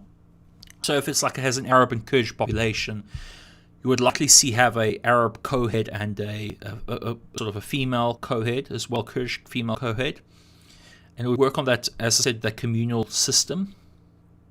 And what you have in this sense over here is that this project aimed, and what Ilhan Omar has actually said, Ilhan Omar, and no, it's Ilhan Ahmed. I think Ilhan Ahmed, that's the person. I don't know. I think I've said her name wrong. I think I probably have said Ilhan Ahmed. I think that's her name.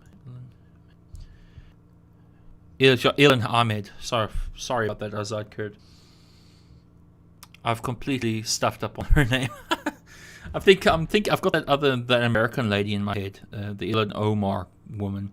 This Ilhan Ahmed. There we go. That's the woman's name. Apologies for that. Thank you for that. I just checked it out now on my chat thing because I've not been checking out the chat for a bit. But anyway, to return to what I was saying, how this would work is that with the whole SDC's project, it's aimed at really trying to have a post-ISIS ideology that is away from the ideology, so that ISIS cannot return, I guess. I'll put it that way. The ideology is put in place and the structures are put in place to make sure that ISIS cannot return. That's the aim of it. It's to counter that ISIS ideology. It's a political project, in other words, and this is what the SDC was trying to do and is still trying to do. Now, this brings us to 2016 in July, August, we have the liberation of Manbij by the Syrian Democratic Forces. This liberation is actually led by a new military council called the Manbij Military Council, which is commanded by a man by the name of Abu Lalai, who was the head of the Northern Sun Battalions, along with other individuals as well. They, part of the Northern Sun Battalions, formed the bulk of the Manbij Military Council, which itself really is a sort of an Arab majority council from people who were born in Manbij or who lived in Manbij to liberate this area. And they did liberate it in 2016 from ISIS. And as you can see, this is a picture of YPG fighter holding a child, liberating women from Manbij. As you can see, those women are wearing the ISIS niqab, a very hideous, repressive piece of cloth, really. So they liberate this place from ISIS, but in the process, Abu Lalai actually, unfortunately, dies, liberating the area. He was a very good man, at least. His father was, I believe his father and mother were both Kurds and Arabs, so like in a Kurd and Arab mix. So yeah, it's unfortunate that he passed away. But yeah, he's still a very important figure to read about. Unfortunately, I wish there was more books written about this guy, because unfortunately I can't find a lot of books on him. Like, I'm glad, because the reason why I know a lot about this stuff is because I actually was following it at the time. I mean, I've been following this thing since like 2014. And really 2016 is where I know a lot of this information. I mean, I still remember the videos coming out of the place when it was liberated. From Kurdistan 24 and elsewhere. So the Manbij Military Council, which is their insignia, it starts to be set up. This council is set up to defend the Manbij Civil Council, which, as I said before, Civil Council does the administrative jobs of the city, while the Military Council does the sort of defense work for the city. So for a long time, and has still been since 2016, the Manbij Military Council has provided the security for Manbij against ISIS as it liberated that city, okay. along with the US Special Forces and the rest of the SDF. Okay, this is a dynamic of what these things look like around about the start of 2017. As you can see, these are all the areas that the SDF had liberated at the time of 2017. You can see in the northwest. Now, the reason why the northwest is quite different to the northeast is because in the northwest, the SDF really hadn't had a formal kind of like structure in Afrin. Like, the SDF was really east of the Euphrates, with, of course, the exception of Manbij. In the northwest, they operated just with their own YPG fighters, and they used to receive the help of Russian military police at the time, who had actually monitored the areas of Rojava and actually helped train a couple of fighters of YPG. That was back in the days when the YPG had somewhat warm relations with Russia. Because, as I said, Russia was the first state really to open up an office for the PYD in Moscow. Now, as you can see, this is just the dynamics of the area. You got the Hazaka region, you have Qamishli, you have... sorry about that. That's my alarm going off. I've been speaking for a long time, haven't I? You got Kobane, you got Jazeri, you have Rajo, Jandaris, Tal Arfat, Kobane, Sarin, Tal Bayt, Hazaka, Tal Tamar, Sarakania, Darbasiya, Qamishli, Darik. This is what the map looked like in 2017, political map. Now, another element that we actually have to talk about when it comes to the YPG and the SDF in general was there was a lot of volunteers who joined up, especially from the period of 2014 to 2019. There was a lot of volunteers who joined the YPG and their forces, like whether they come from America, Britain, or even Australia. A lot of these fighters joined up, having sometimes no experience, sometimes being inspired by the ideological project of the Rojava, especially the Women's Project, or sometimes just coming because they wanted to kill Daesh. There's a very different degrees as to why a lot of these volunteers came, but they came and they fought with the YPG. Often at times they would go from their state to Iraq and then cross over from Hafez, Kabul, and join up and get training, ideological training and arms training, to join up with the YPG and then go off and fight on their behalf in a couple of tours if they will. Famous examples are like Mesa Gifford. Firat Batman is also another good example as well. He's a Swedish Kurd who came up and joined up with YPG. Mesa Gifford came up and joined up with YPG and then really joined up with the Syrian Military Council. You got Jack Holmes as well. He joins up with the YPG. These are like old time. You can find some old time documentaries from Netflix. I mean, the only reason why I actually know about Mesa Gifford is because I actually watched a documentary on him on Netflix from 2015, I believe. It was a very good documentary. I can't remember what his name is, but it was one of my first time introductions to Mesa. I mean, I've talked with him now on Messenger and that. He's a very nice dude.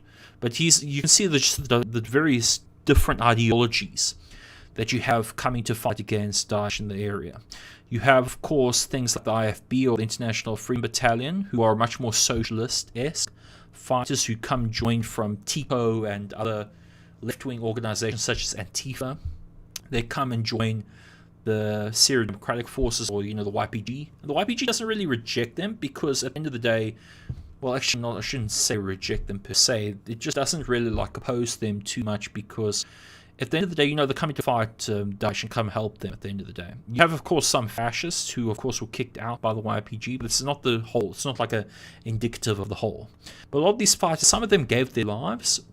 Unfortunately, you have people like Jack Holmes and others who actually died in the fight against ISIS, and they became martyrs. And the thing about the Kurds, I must say this, and it's actually kind of very interesting to see, is that if you fight with the Kurds, or even if you fight with the Syrian Democratic Forces, whether it be Arab or Syriac, and you die in that fight, you are treated as a martyr, as a hero, really.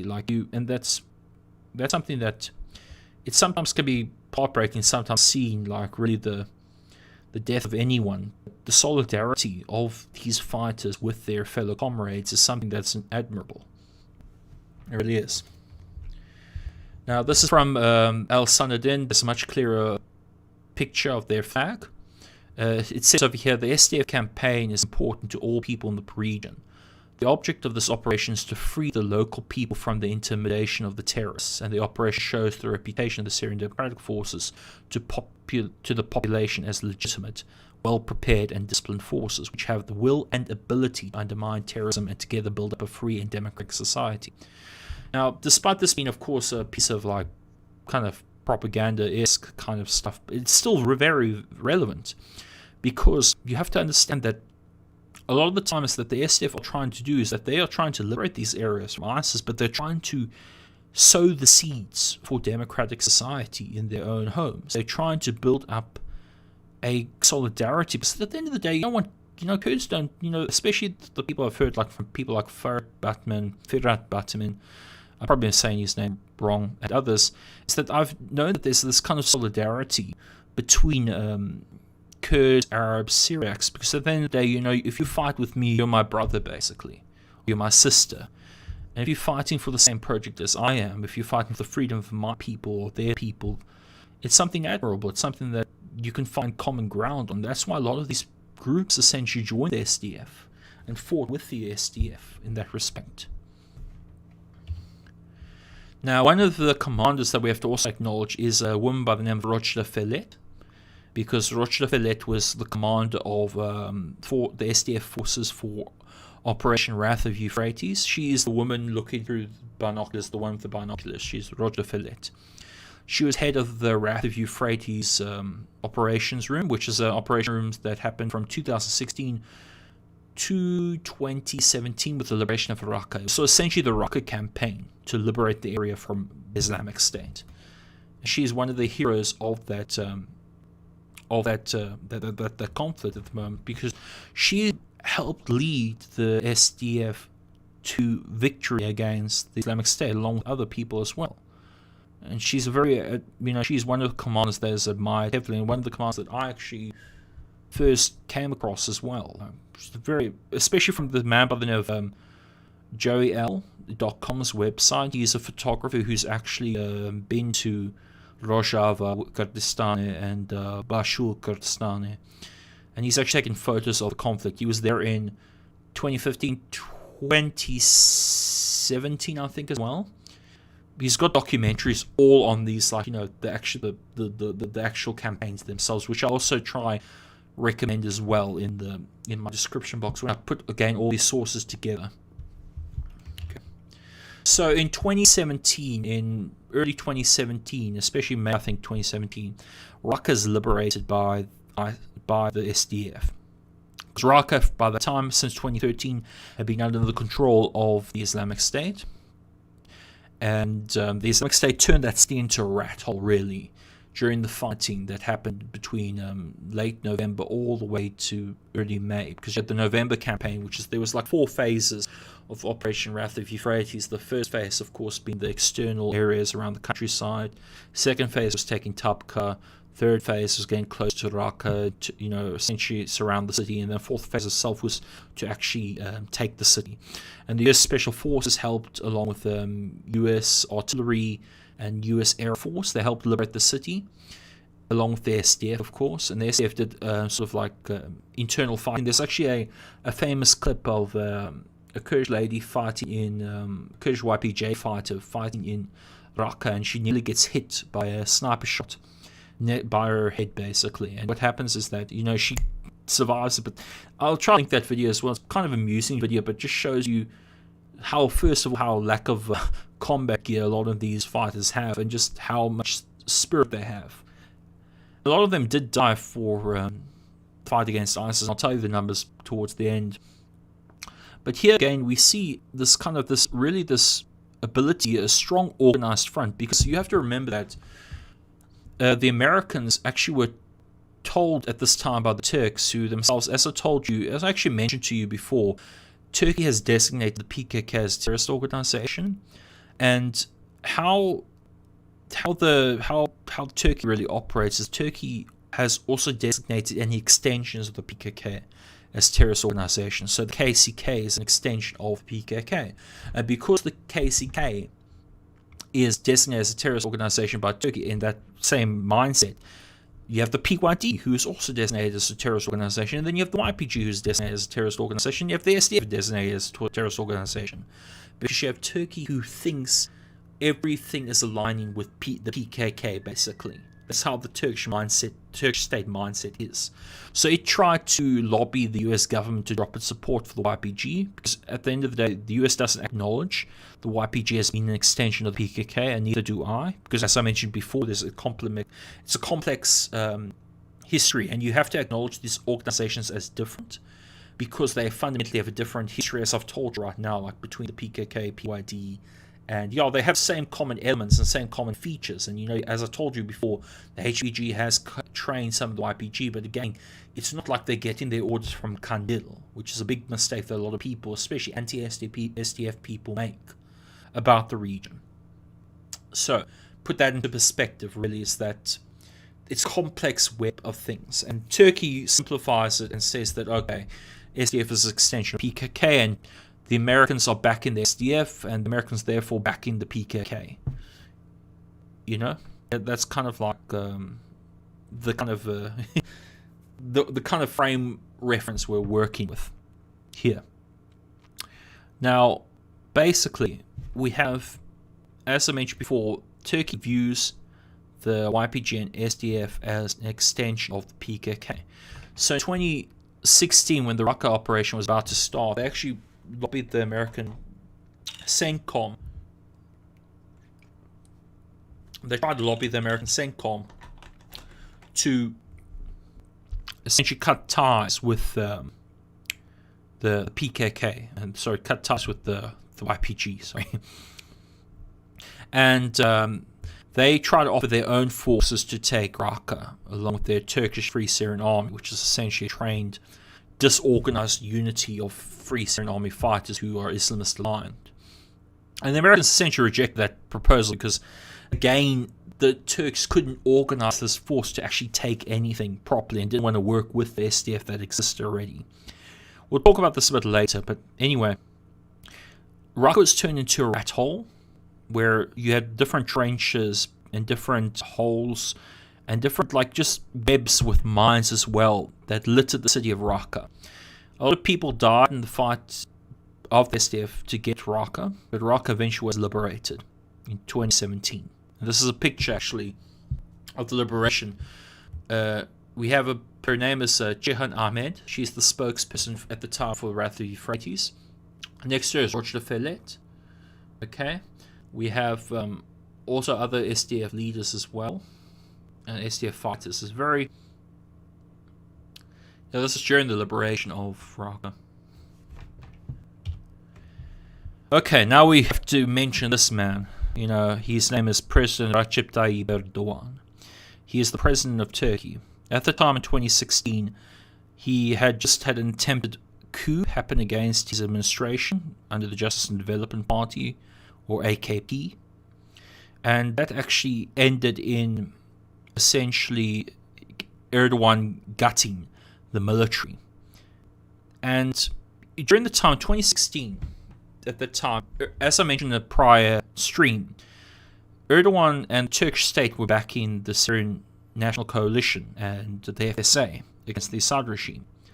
However, with the formation of the SDF and the expansion of the SDF across from the northeast all the way nearly to Afrin, Turkey became much more fearful of a Kurdish statelet, quote-unquote, emerging on its border that could sort of house, if you will, attacks against its borders and attack against its sovereignty.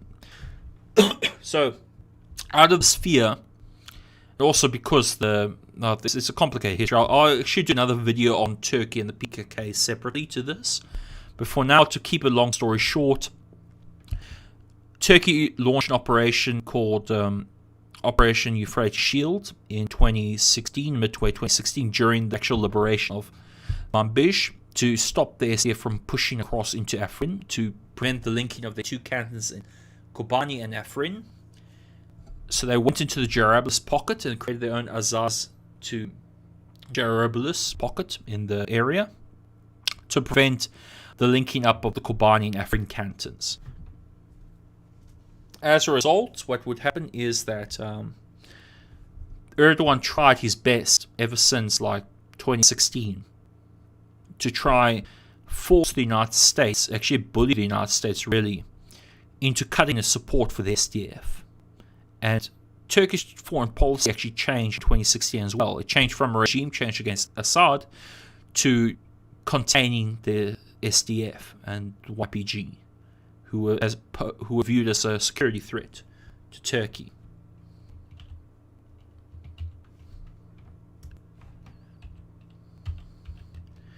Wait a minute, why is this slideshow not working this time?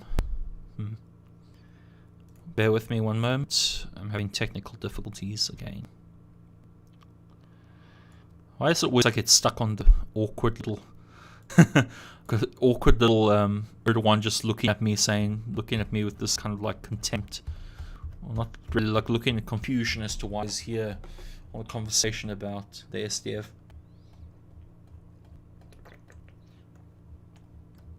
Okay, what's to change next? Slide Control 3. Okay. There we go. This all culminates in a series of operations by Turkey to try contain the SDF. One of these operations was Operation Olive Branch in early 2018.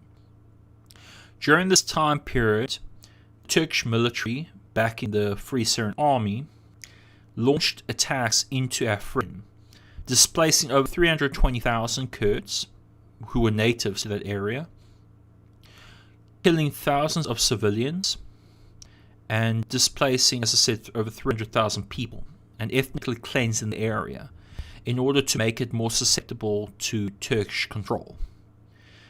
What we call this model now is called the Afrin model. I actually I wrote an article on it back at the time it was happening, called Blood Olive Branch, like a bloody olive branch really, where I explained really the problems with this kind of invasion. Because there was an invasion, it annexed the whole of Afrin under the Turkish government. It led to the displacement of thousands, and it also was done actually under the permission of Russia, because at that time Russia, noticing the strengthening of the SDF and the USS's support for the SDF, started to try and undermine the SDF, whether this be through political and also militarily means. So prior to the build-up of Operation Olive Branch, which was the operation that was led to intervene into Afrin by Turkey, Russia gave an ultimatum to the Afrin Council, at the time led by Eldar Zalil. I showed you him earlier on the stream. Eldar Zalil, just the ultimatum really was about. It was about saying to the Kurds, okay, if you don't give up control of Afrin to the Syrian government, we will open the airspace for Turkey to invade you. And Eldar Zalil rejected this ultimatum, and what ended up happening was the annexation of Afrin by Turkish-backed forces and the murder of thousands, as well as the displacement of hundreds of thousands. I mean, the whole of the Yazidi population, for example, almost all of, like, over 80% of the Yazidi population that lived in Afrin have been expelled from that area. That's how large the scale of ethnic cleansing there was in the area. It's important to note that.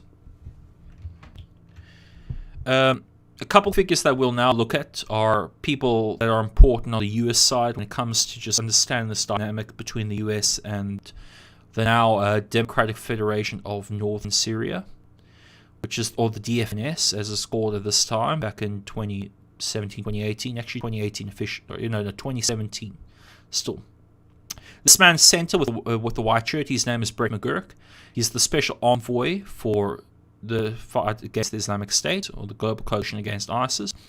He becomes a point man to negotiate and talk with the SDF. He's actually an important figure. He's from the Obama administration, and at that time they were building up their relations with the SDF, who was one of the best partner forces against ISIS. Brett McGurk at this time was actually calling out, he was on a couple of panels actually, really. He was calling out the apparent disregard for fighting ISIS that Turkey has, because Turkey, as I said before, when it comes to Turkish foreign policy, Turkey views ISIS as less a threat than the PKK and all the YPG. It views YPG actually much more of a threat than ISIS, and actually it was not really, didn't have a border war with the Islamic State prior to Operation Euphrates Shield. Like, it didn't have a border with Jarablus, but as soon as the YPG took places like near Jarablus, and as soon as the areas of Afrin were taken as well, it immediately put up a wall, and has put up a wall which you can still find today between itself and the YPG. But all the areas where jihadists used to flow from didn't have a wall up. And Brett McGurk sort of highlighted that. So he's an important man. Another man who was head of CENTCOM is General Joseph Votel. Joseph Votel was the head of CENTCOM from 2016 all the way to 2018, correctly, concerning before Mackenzie. But General Votel actually did his best to try and mend relations with the SDF. He was the commander of CENTCOM at the time, in a very important period for CENTCOM, that 2015 to 2018 period of time. Brilliant general, and kind of a hero, really. He kind of really mended strong military ties, especially between the US Special Forces, who at the time were very close to the SDF, and the SDF itself, and helping to build that stabilization project that Operation Inherent Resolve aimed to create. Now, if we move on to this period in 2018 where there's a formalized structure that is put into place. It's called, and it still exists to this day, it's called the Autonomous Administration of North and East Syria. Its acronym is AANES. It has three, it's sort of like, it's hard to explain, but here's how it really works. You have the AANES the AANES is the formal political administration for the Autonomous Administration of North and East Syria. Okay, as you can see, it has Kurdish, Syriac, and Arabic, as well as Turkmen language on its insignia. It's been formed since 2018. Its capital is in Ain Issa. It's still the capital, of course, of the de facto Autonomous Administration of North and East Syria, which is what we now call Rojava, essentially. It works through the offices and commissions to oversee and coordinate matters of health, economy, and natural resources. So it's an executive council, it's a general council, coordinates legislative matters and unifies laws between regions, and it's a justice council, or judicial branch. It's essentially the de facto government of the northeast of Syria. And here's a nice graph for you to look at for you later on. Now, what's important to note is that Turkey at this time has been training a Syrian National Army and the Turkish Free Syrian Army, or sort of the Free Syrian Army backed by Turkey. This organization consists mainly of groups that are aligned with Turkey but also are Islamist in nature. They act as proxies now at this point in time for Turkey in Syria. This is where the dynamics get a bit more complicated, because these groups are very different than the ones that we noted early in 2015-14 with the Euphrates Volcano Operations Room. It's very different to those than the other FSA groups. These FSA groups are de facto mercenaries, essentially. They get Turkish lira, and they get Turkish citizenship for their combat experience in support of Turkey's military endeavors. They also treat it as an auxiliary force, essentially, because this is where Turkey has turned the FSA into an auxiliary force as an extension of the Turkish state, if that makes sense. Remember that guy by the name of Shihan Chilo? Well, this is him now. His name is Muslim Kobane. He is the supreme commander of the Syrian Democratic Forces. The supreme commander of the SDF. He is the head person that you'll see. You probably hear of a conversation that Trump had with Muslim Kobane, or Muslim Abdi Kobane. This is the man over here. This is who he is. It's very important for you guys to at least know the faces of this individual, because it gives you an understanding actually of who these figures are in essentially AANES politics.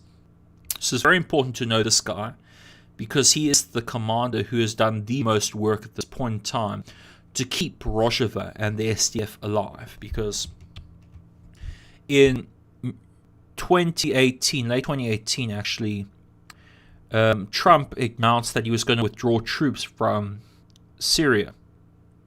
This led to the resignation of Brett McGurk and the then Secretary of Defense, James Mattis. These people resigned late 2018, December 2018. However, by that time, things were trying to be winded back by the State Department and Department of Defense. However, what happened was that in 2019, towards October 2019, Erdogan announces a incursion into the northeast of Syria known as Operation Peace Spring, ironically enough. And this operation was to try and establish a peace zone. He even went to the UN about it and said that he was going to establish a safe zone to protect Turkey's interests in the region, and to try also to push about 1.2 million refugees that Turkey has within its borders into this periphery zone, the same that it did in Afrin. Because as I talked to you about the Afrin model is a model whereby Turkey has a kind of a de facto protectorate, the same that it does really in northern Cyprus, really, with the Turkish Republic of Northern Cyprus. It has this de facto government in the area that runs the administration of things, but it's at Turkey's behest. And what happens is that this zone is really for its population to be in its periphery. So what I mean by that, I mean that it wants to push, because at this time Turkey has become much more anti-refugee internally. So in order to try to address this, Erdogan has tried to push the population, change the demographics of the region through population transfers. One being, of course, in Afrin, where you had people from Eastern Ghouta, for example, and a lot of Arabs, essentially hundreds of thousands of Arabs, being pushed into that small pocket in Afrin in order to change the dynamics of the area. Okay?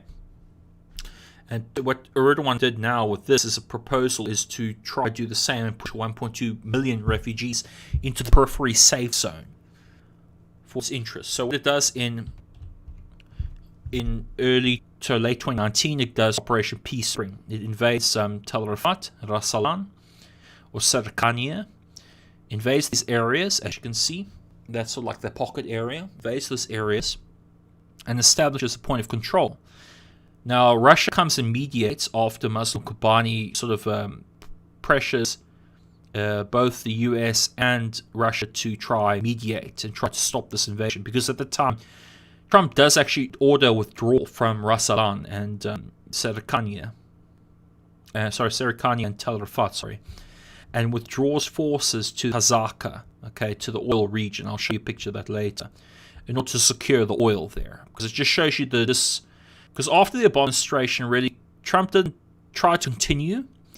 the Obama administration's policy, at least against ISIS. But what's happened since ISIS's defeat in 2019, early 2019, with the defeat of the ISIS in Al-Jin pocket, what has happened is that there's been no formalized kind of Syrian policy. So James Jeffrey, who is this kind of weaselly man on behalf of who is now the de facto special envoy really for Syria and the global coalition against ISIS, has tried to work with Turkey to try push for their interests, because he's a bit of anti-SDF individual. And part of the deal that he struck with the Turks was this. And what the Americans did was that they actually asked the SDF to break down a lot of their trenches and destroy a lot of their trenches for these, because there was this proposal that military councils that were non-YPG aligned, quote unquote, or at least didn't have the YPG flag near them, would be near the Turkish border. And so what happened is that, out of good faith, the SDF broke down their barricades and fortifications. But what happened was that once these fortifications were down, the Americans withdrew from Serikania and Tel Rifat, and the Turks actually pushed in, along with the Turkish Free Syrian Army, into the area. They killed a young woman by the name of Afrin Khalif, who was a future Syria party politician. She was shot in the M4 highway. Her corpse was actually filmed, desecrated by a Turkish Free Syrian Army individual. It's a very bloody endeavor. Muslim Kobane, head of the SDF, intervenes and tries to mediate a sort of like a stop for the push from Turkey, and this ends up in an agreement between Russia and Turkey, which you can see on the agreement, where there will be a buffer zone, where there will be point observation posts, where essentially the west part with Manbij would go underneath the de facto control of Russian special forces, and there would be like a highlighted orange zone, and I'll show you a map later. Because for a long time, the US special forces had operated within places like Manbij and Kobane especially, and they had done patrols with Turkey along the Sanjur line, along with Manbij. You can see these are bushes from Manbij, okay? They used to patrol the area, and there used to be a very mutually beneficial relations that they had with the SDF, for example. And what ended up happening was that after the sort of withdrawal in Ras Salan and Tel Rifat, the US also withdrew from Manbij. They banned their posts, leaving the Russians to take them over. So the Russians came in and took control of the areas that the US had, essentially. The US pushes back into the Al-Hazaka province, and especially reconsolidates in Deir Zor, where there's a huge oil field known as the El Omar oil fields that's operating at the moment in the area. So the US pushes back from Ras Salan and Tel Rifat, and they push and they reconsolidate in the Deir Zor to quote unquote protect the oil. And this is where we end up today. Now, these orange zones, so let me explain to you this map that you're looking at, because probably a lot of you may not know what each color represents. So these green pockets in the northwest and in that little pocket by Ras Salan to Tel Rifat, that is Tel Abyad, and not Ras Salan, sorry, Ras Salan to Tel Abyad. I keep thinking Tel Rifat for some reason. I don't know if it's the same area or not. I'm probably confusing the names, so apologies for any native Kurds who are listening to this later. But you can see that the orange is areas controlled by Russian special forces. Qamishli is still kind of quasi in control of the Assad regime and Russian special forces.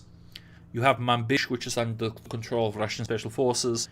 You have Raqqa, which is under control of Russian special forces. Because essentially the US abandoned its positions in Manbij, in Tel Abyad, in Ras Salan. It abandoned its positions also near Kobane as well, and pushed all the way back to Deir Zor in the southeast, where you see all those little black dots in the yellow territory. That's the El Omar oil fields near Deir Zor. And you can see now that the Americans have their presence over there at the moment.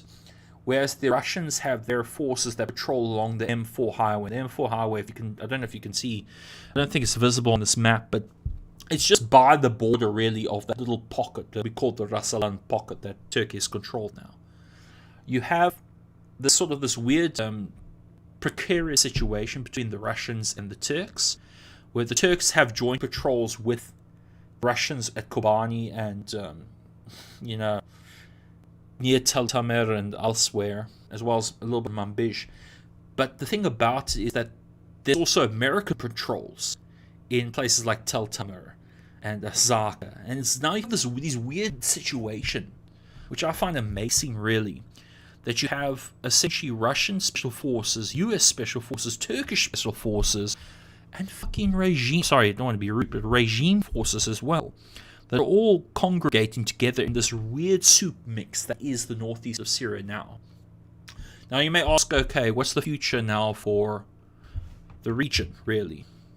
And what's been going on literally with the region? So recently we have Ain Issa is still under the control of the Autonomous Administration of North and East Syria, or the AANES, which is the de facto, as I mentioned before, Rojava government in the area.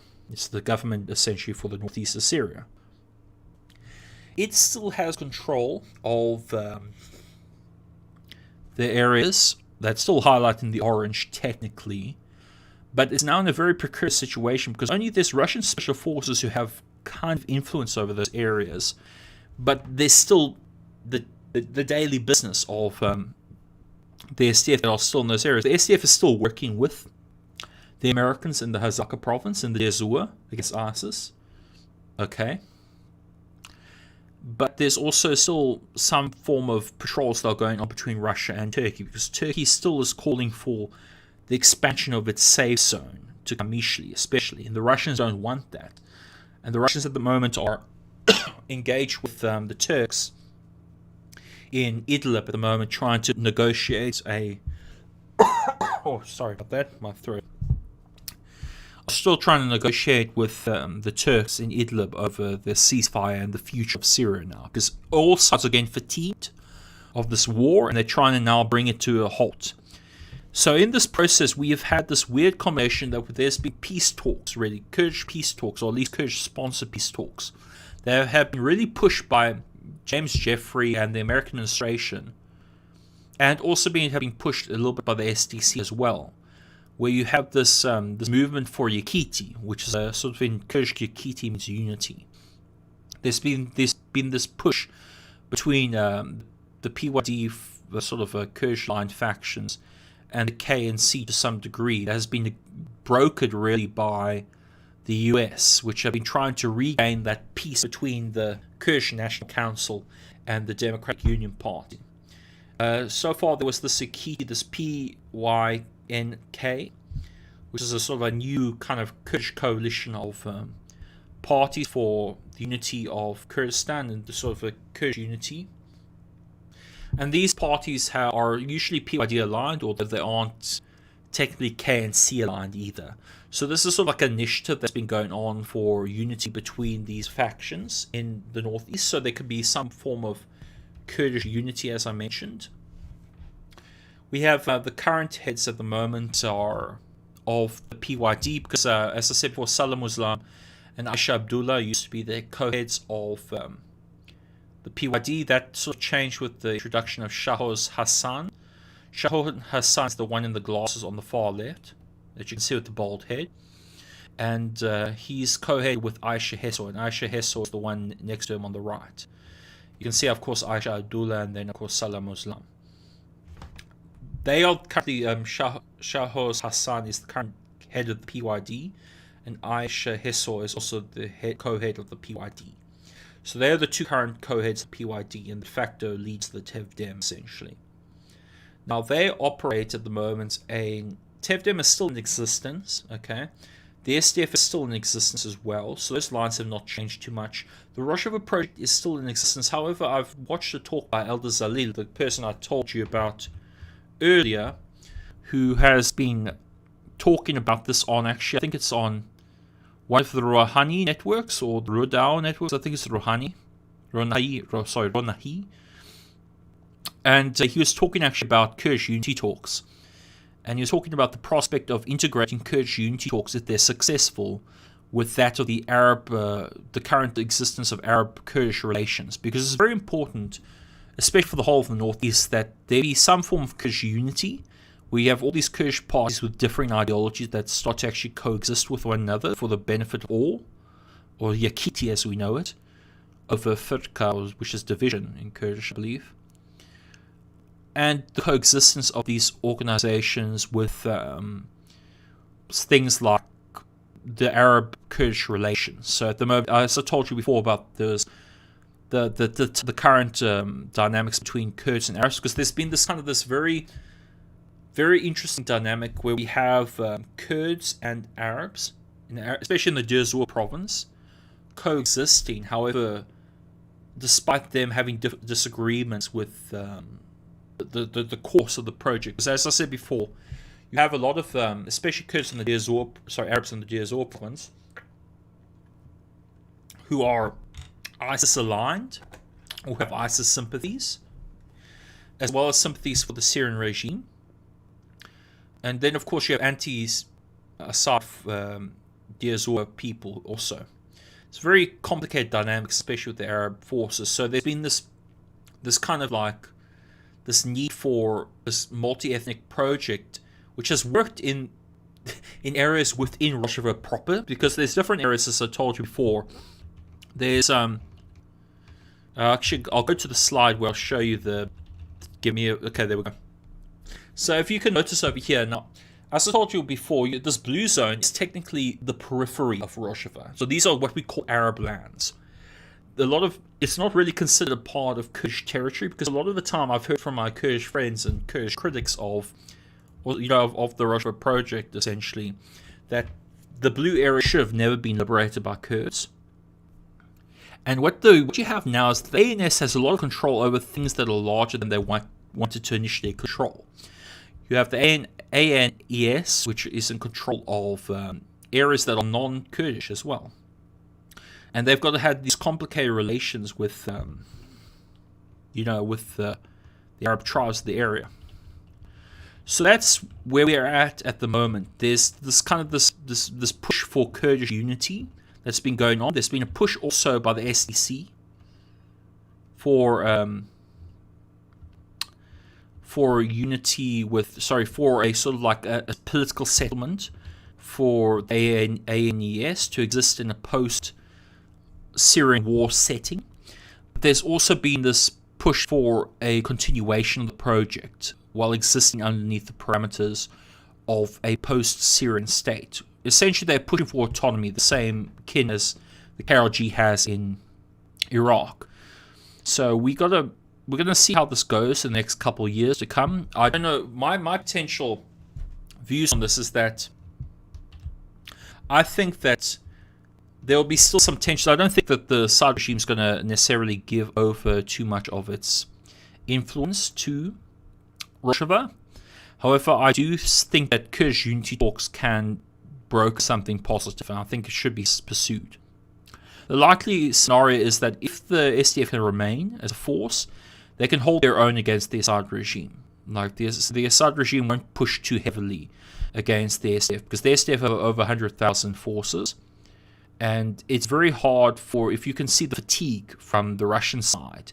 The Russians themselves want a political settlement already for this country. They want essentially the country to become end to the conflict, essentially, because they've been waging this thing for too long. It's exhausting everyone, including the regime. The regime can't pay people as much anymore. So when people talk to you about Rojava, you can tell them that you now at least know something about Rojava. So with that said, I think I have done my best to try explain the history of Rojava, the dynamics of Rojava, as well as the history of the Kurds of northeast Syria. So with that said, I'm opening now to questions, and I shall also I'll resend the link to people, and I'll actually send it to people. Open to questions now. Open to questions now. So I'm gonna send this link again. Open to questions.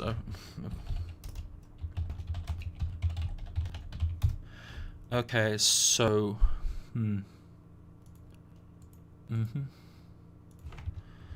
okay. I think I'll get someone on no.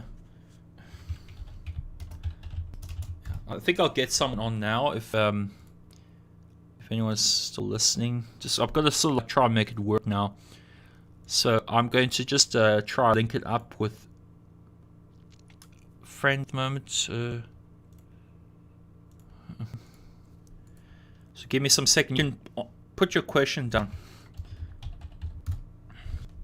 You can put your questions in the chat if you want. I'll sort of like answer them now because I've finished the 2 hours and 2.5 hours roughly about presenting what Rojava is and the history of it. So it's pretty good.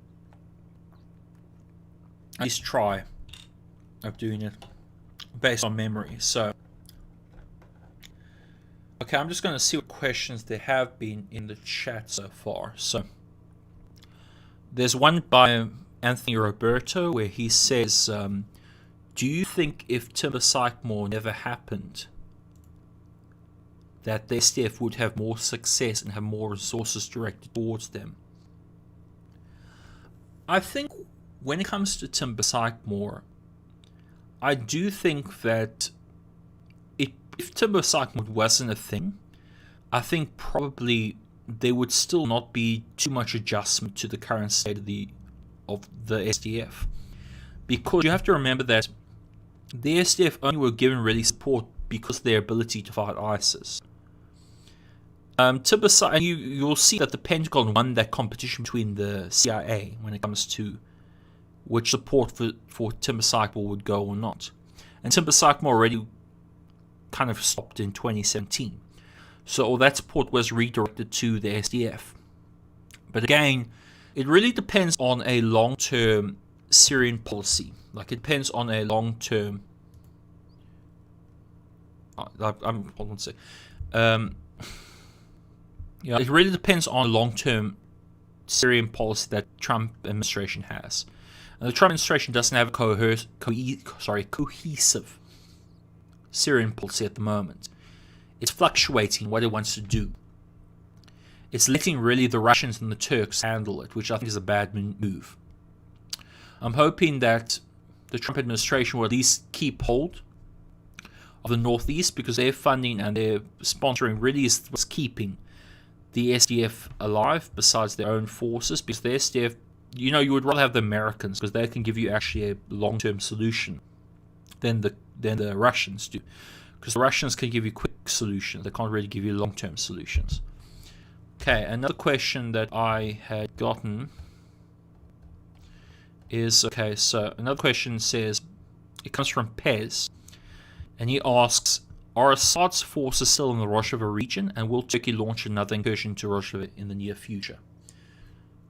So, to answer the first question, yes, Assad's forces are still in the Rojava region.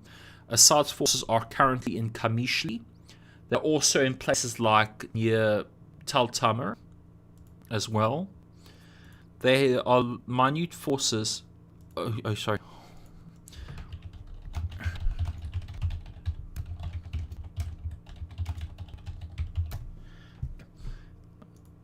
Now, I just had to answer the question on my textbook. Okay.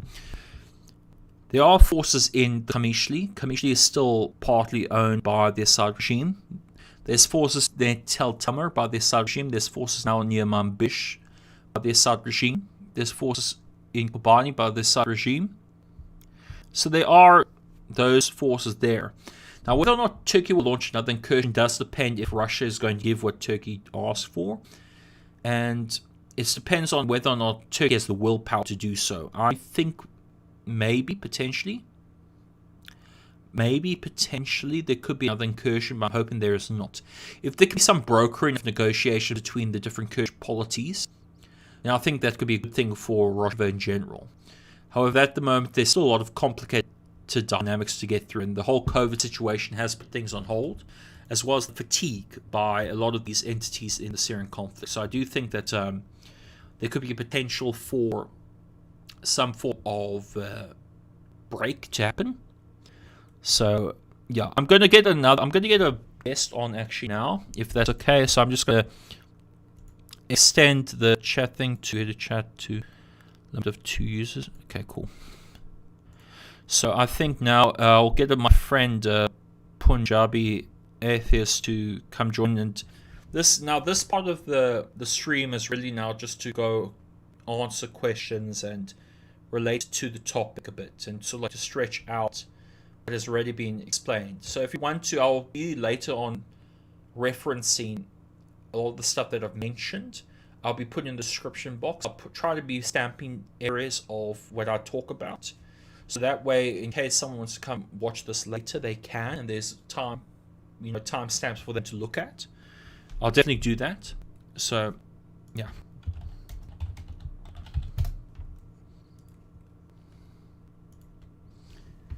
Okay, so I think I am all good. So we have a guest. His name's Nurlam. His name's Punjabi Atheist. And yeah, if you want, you can ask me some questions, or just like, he's a friend of mine, so you could. Okay. Yeah. Hello, Anthony. Hello. Topic for today is Rojava, right? You're correct, my friend. Okay. Could you give me give a detailed explanation on how Rojava's economic system works? I can only give you really an overview on that, because I'm not too familiar with it, but I understand it operates on market socialism. So really, where you have a kind of a communal system, where you have a lot of things like agriculture and stuff being sold locally. You have local markets that's going on. You also have, like, when it comes to like oil and things like that, you have, since a lot of people forget that the oil rigs are kind of damaged in the OMR oil fields, and they're only producing enough for local capacity. So at the moment you have that's sort of like the current dynamics when it comes to things like oil. So there's also sort of talks about oil siphoning and illegal oil trade to the Assad regime, but that has been kind of stopped by the Americans. Because as I said, the Americans have put sanctions on the Assad regime, which have made things a bit complicated for the Syrian pound, because the Syrian pound is, of course, now it's worthless. It's becoming more and more worthless, and it's actually hurting the country in general. Yeah, isn't the Syrian currency, isn't one US dollar worth like 1,400 something in Syrian currency? Yeah, it's worth something like crazy or something like that. I mean, I don't know what the current rate is at the moment. I can't tell you that verbatim, but I know that it's like a lot of people who used to had like a pension, for example, of like 600 Syrian pounds or something like that, which used to be worth quite a lot, have now had to essentially, it's worthless now for them. So people who have tried to get their pensions out, especially for the elderly, have been hit quite hard by this. It's going to be leading to a complete collapse eventually of the Syrian economy. And that can be a big problem as well, because what you will have essentially is that with the collapse of the Syrian economy, you could potentially have the groundwork for, if there should be a peace settlement, another essentially war, which we don't want that to happen, because it would end up the same vein as Yemen, or even worse yet, Libya. Yeah. Perhaps. I think that the sanctions are largely on the Assad regime is good, because it prevents Assad from getting too much money for slaughtering more people. Mm-hmm. But the problem with that, and what I have a kind of criticism of, is that, yes, I get it on one scope that sanctions against the Assad regime hurt officials and hurt individuals, essentially, and it kind of puts a kind of a chokehold on the Assad regime and forces it into change of behavior. But the problem with that is that it also has knock-on effects to normal Syrians. And what is the consequence? Like, how long can this go about? What will happen for the normal Syrian individual? Because that state is, we know that the Syria is kind of a failed state at this point, but they're sort of teetering on the line of complete collapse. But we're trying to see what will happen with this country. But this country now is sort of like going towards like China and Iran and Russia for the rebuilding of the state structure. But again, it's a difficult situation, I guess. If it wasn't for Russia and Islamic Republic of Iran's support for Assad, and his cronies would have been history. Well, I suppose so. It's very true, because Assad's allies, Russia and Iran, really have saved the Assad regime. Had the Iran and Russia not even intervened, the Assad regime would have been done by now. But again, these forces are negative, because we actually forget, and I forgot to mention this in my closure presentation, is that we actually forget to note that the Russia is trying to undermine the sort of the alliance that the AANES has with the Arab tribes. It's trying to undermine that by trying to bring these tribes back into the fold of the Syrian regime, and that's completely, not needed, because we also have to also remember that the Iranian Revolutionary Guard Corps has almost the majority of 80% control of Assad's forces, and they have a huge list of paramilitaries by Abu Bakr Kamal and near Deir Zur, just like by the peripheries of the AANES's territory, basically.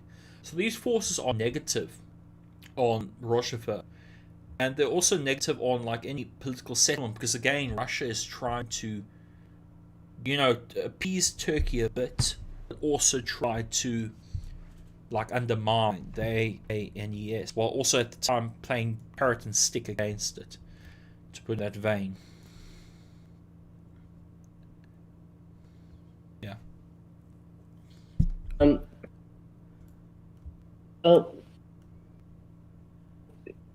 you think that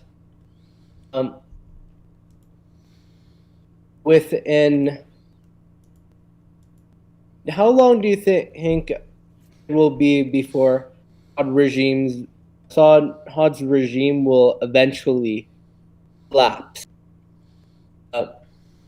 Because it's really much in shambles, and it's already starting to fall to factionalism. I think that the Assad regime's longevity really depends on Russia's ability to try and weave some form of political settlement, because I think the moment that Russia gets tired of the Assad regime, even Assad itself, they can replace Assad pretty easily, but the consequences are is how long can they maintain this tin pot dictatorship, essentially, before it collapses into, as you mentioned, factionalism and that. Because I can easily see it collapsing and then just, like things like Rojava still existing. I think that it all depends. But I can easily see the area being federalized as well, if it's clever, if Russia can cleverly pull that off. But I can definitely see that if the Assad regime collapses, I can see Turkey going full ball and just like invading parts of the northeast, while Russia tries to, and the Americans try to like fumble over some form of influence over that area. And I can see Idlib still becoming its own like little kind of the equivalent of Gaza or something like that, while the rest of the Syrian state is in this fragile state of limbo. It really depends on Russia's support and if Russia's going to keep that or not.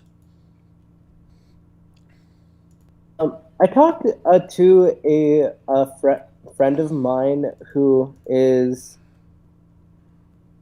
uh, Syria and had to flee Assad's regime because he had to flee his city because of uh, Shia militia groups, and he tells me that basically Assad, like every skilled Arab dictator, uh, killed most of his left-wing and secularist opponents first, and then used the Islamists that remained as a scapegoat for scorched earth tactics to remain in power. And he also tells me that most of the FSA most of the factions that aren't Islamists went to the SDF. Else, and he also tells me that people in Syria, especially Sunnis, have become more religious. So, your question basically deals with the Shia extremism and the radicalization of the Sunni opposition. Is that correct? More towards the radicalization of the Sunni opposition. Because from what I've heard, mostly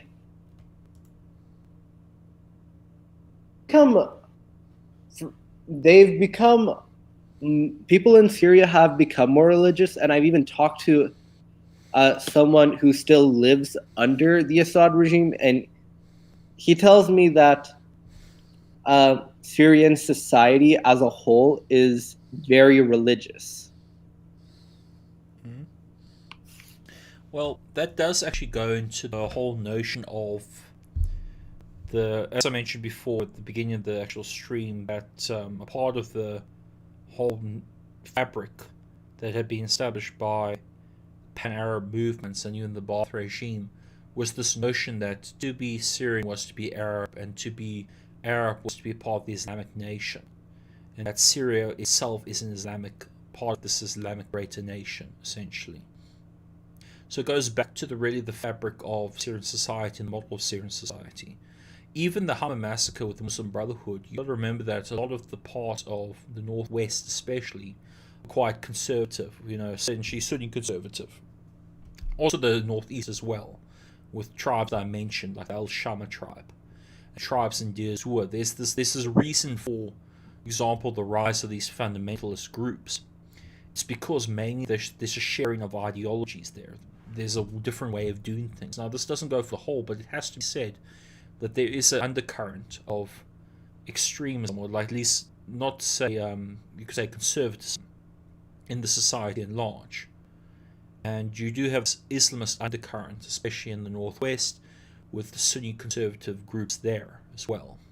This is why we saw, for example, this sort of sympathy towards groups that were otherwise fundamentalists. Yes, the idea of democracy and the idea of the transition away from the Assad regime was a general feeling, and it still is a general feeling. However, the model society being progressive necessarily is not something that's a large aspect of the Syrian, revolution, or even the Syrian project necessarily. Like you see the protesters in Idlib or in the Hama and other areas, they themselves, you mostly see men. You don't see much women.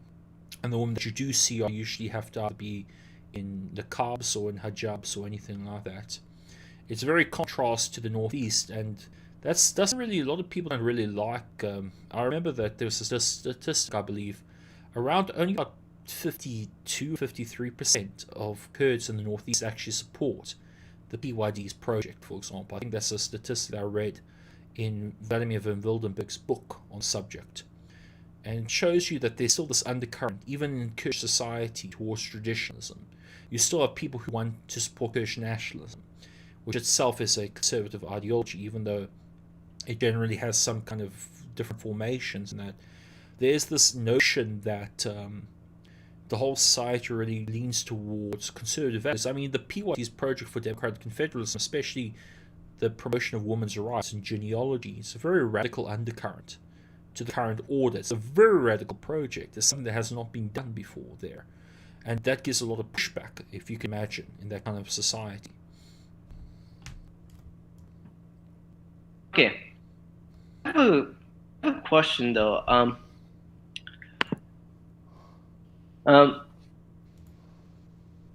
I am as to how full ethnic self-determination in places like, okay, this might be a bit of a dumb question, but No questions, dumb. Just you don't be surprised if I don't have the best answer for you if it is a dumb question. Okay. Could you explain to me how is it that some people don't think that full, complete ethnic self-determination in places like the Middle East won't immediately cause balkanization and massacres that make the balkanization of Yugoslavia look like a joke in most cases? Because the Christian Armenians tried it almost a century ago, and they're basically still at war with the Shia Azuris to their east. These are all huge populations, and not the hundreds of smaller tribes that it used to be. Another example was when Iranian Kurds protested the Turkish invasion of Rojava. Iranian Azuris counter-protested by saying if they're going to act like ethnic separatists and justify it by saying we're all Kurds, then we will justify the actions of our fellow Turks. Jews did it 72 years ago, and they have a mostly successful state. And they've had everyone around them wanting to massacre them, and there are still Islamist groups that want to kill them but are currently unable to. Okay. So your point really goes into the question of whether or not ethno-nationalist movements are viable or not in this modern world, and if they are, how can they coexist if they are off killing each other, essentially? Is that what your question is going to? No, I mean, like, my question is like on self-determination based on ethnic self-determination. Okay. I'm confused as how is it that it full ethnic self-determination in that region wouldn't cause balkanization and Okay, I get what your question is now. Huge. Okay. Because of the reasons I just mentioned. Okay, I'll answer now. Now, you must understand that in these places, like we're talking about Syria, for example, Kurds have not actually had any form of civil rights at all. There's no rights for them or their people, or even for the Syriacs or Syrians in the area. Now, with this ethnic self-determination, what the Syrian Democratic Forces do, and even the AANES really does, is that they don't push for things like a Kurdish nation state, for example, where it is the case that there should be a Kurdish homeland or Kurdish nation. They believe in a post-state, sort of an idea of, this is why it's a socialist kind of idea, sort of a post-state ideology of democratic confederalism, where you have essential communities that are united under this form of democratic self-determination, essentially coexisting with one another, whether they be Arab, Syriac, or Kurdish. However, to address your main other points made, I do want to say that I can understand where ethno-nationalism may go to balkanization in places, as you mentioned, the former Yugoslavia with Croatia, Serbia, and all these other extremist organizations of each side seeking their own kind of statelet. However, in the case of the Kurds over here, and even to some extent the Jews as well, is that I'm sure that regardless of what ethnicity it may be, if you're pushing for one thing over the other, whether it be like Arab supremacy or Kurdish supremacy or what have you, they'll become a result of violence only if there's no kind of this mutual understanding. The thing is that that's why I don't see what's happening with the SDF particularly. I don't see that at all happening. I think that they're trying to go past that kind of idea of ethno-states and that. I mean, the Kurds in Iraqi Kurdistan, for example, they want to have a country of their own in the same kind of vein as, like a Kurdistan, necessarily. You may need to mute your mic, mate. Mute your mic when you don't talk. I don't think I muted my mic. Yeah, because I just hear like audio disturbances. I don't want people to have their ears butchered by audio disturbances. so I'm sort of like to try to answer your question again, but I see that in Rojava especially, there is different factions within the organization of the AANES and the ideology of AANES, where you have Syriac, Arab, and Kurdish communities coexisting with one another in the sense of a post-state confederalism. That's very different, I guess, than the pure ethnic rivalries of such a group. But you also got to remember that those you could say nationalist movements are necessary technically in states where there has not been rights for a certain ethnic group. I mean, in that frame of mind, like for example, Kurdish nationalism is necessary in states like Syria or Iran, because at the end of the day, those states don't recognize the civil rights of Kurds. Okay, and they will accuse their movements of being separatists, as wanting a sort of complete separate state, rather than at times sort of autonomy. I mean, this, if you look even at Mustafa Barzani and other groups like Jalal Talabani, they were fine with getting some form of Kurdish autonomy where their people had rights. The whole objective really is for Kurds to have their right to self-determination, whether it be first, like internal self-determination, the ability to practice their culture, teach their history, and teach their language, as opposed to necessarily to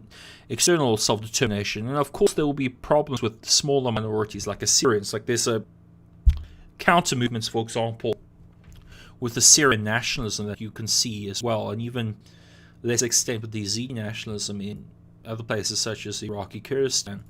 But the fact remains that there will be always those cases. But this is why you have to go for states where, yes, you acknowledge the rights and cultures of the people of that area and in coexistence with other people of the area. And it all depends really on this notion towards first having some rights at all. Like, the fact of the matter is the Kurds don't have rights in Syria at all.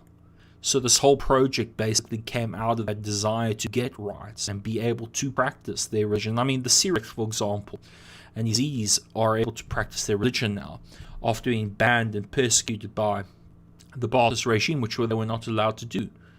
That's the thing, is that you need to first start from the position of having rights in the first place and going towards essentially, this is why I guess I sympathize with the post-state ideology of democratic federalism, going towards a state structure whereby the need for ethno-states necessarily is gone because everyone has their same form of autonomy.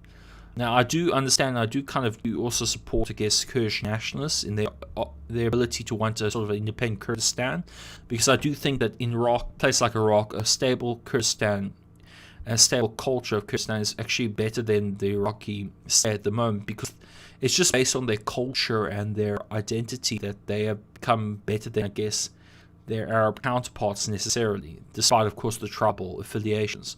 And again, I mentioned before that in the previous stream, during the stream, I did mention that there was sort of like this competition between different ideas or conceptualizations of what Kurdistan means. Like, there's the idea of Kurdistan being a traditional fiefdom under Barzani, for example, with the Kurdish nationalists of Barzani, or being a kind of like internationalist socialist state, as in case Jalal Talabani, or even a socialist Marxist-Leninist state under Abdullah Öcalan. There's different conceptions of Kurdish nationalism and Kurdish, not Kurdish nationalism, different conceptualizations of statehood and the operation of statehood. And yeah, it's just, I don't know if that addressed most of your question, but what are your thoughts? Makes sense. Speaking about that, I was talking to a friend of mine who is Iran and who is a Iranian Azeri, and he was telling me that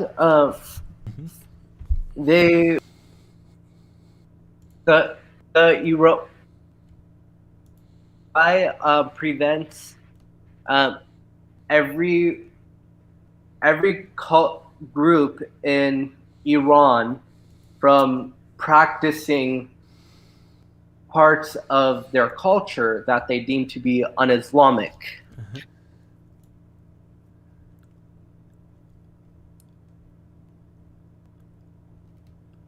Hello? Did it cut off, or did you hear what I said? You cut off. I mean, try extend and rejoin again if you can, man. Maybe that'll improve the connection.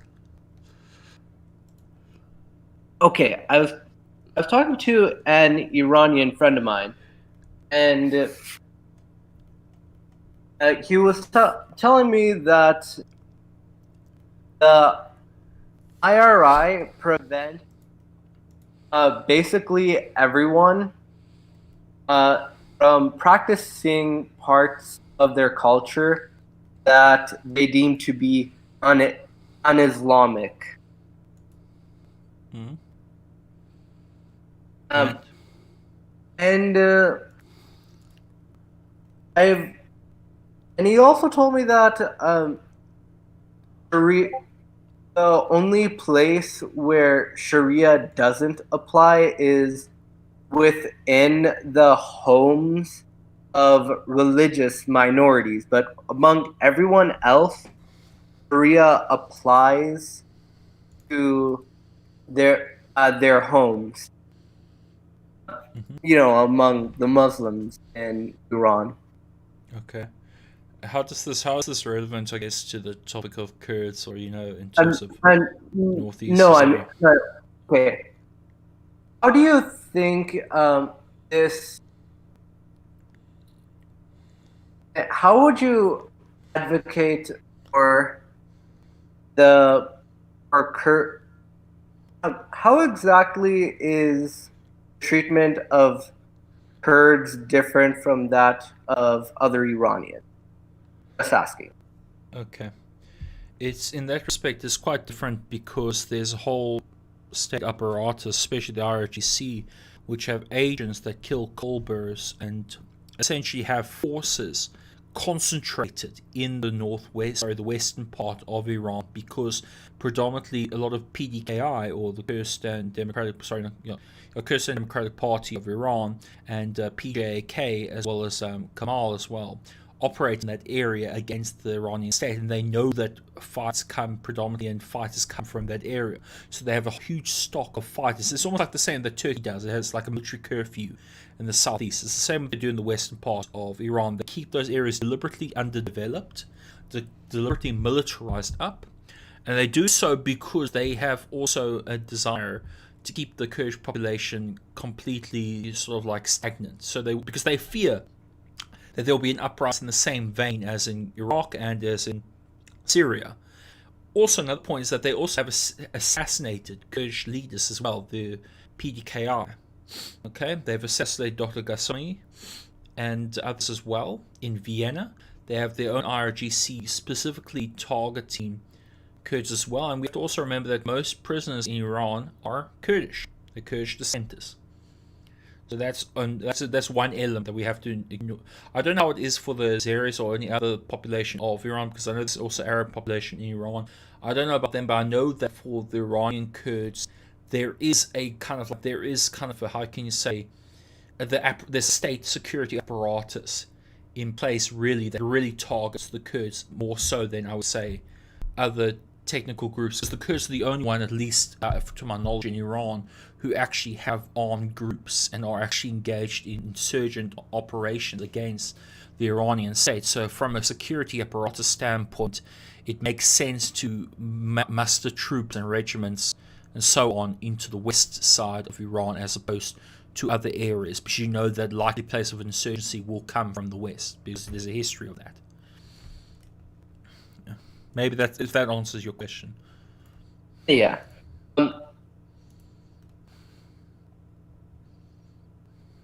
That's basically true. The groups I can think of who have some separatist the leanings in Iran are the Arabs, but they're not like very much separatists, and they're not strong. The Arabs aren't strongly separatist, but in Iran are more separatist than other groups, from what I've gathered. Mm-hmm. So what's the question? It was just a statement. Mm-hmm. Another question. Do you think that Jeff will ever... By the way, I was arguing with a friend of mine yesterday. Okay. And I was telling him that I like the SDF and almost all the other rebel groups are jihadists. Mm-hmm. And Mm-hmm. he was telling me, "Oh, you like you only like the group that doesn't fight Assad." That argument was getting messy, but Mm-hmm. what would you? Should I? Well, But what should I have done instead of that? Okay.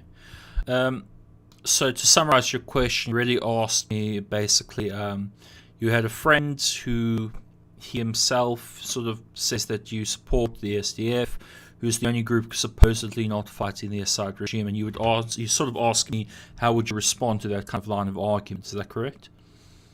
Yeah, because I just did not want to engage with him because it seemed that he was being disingenuous. Mm-hmm.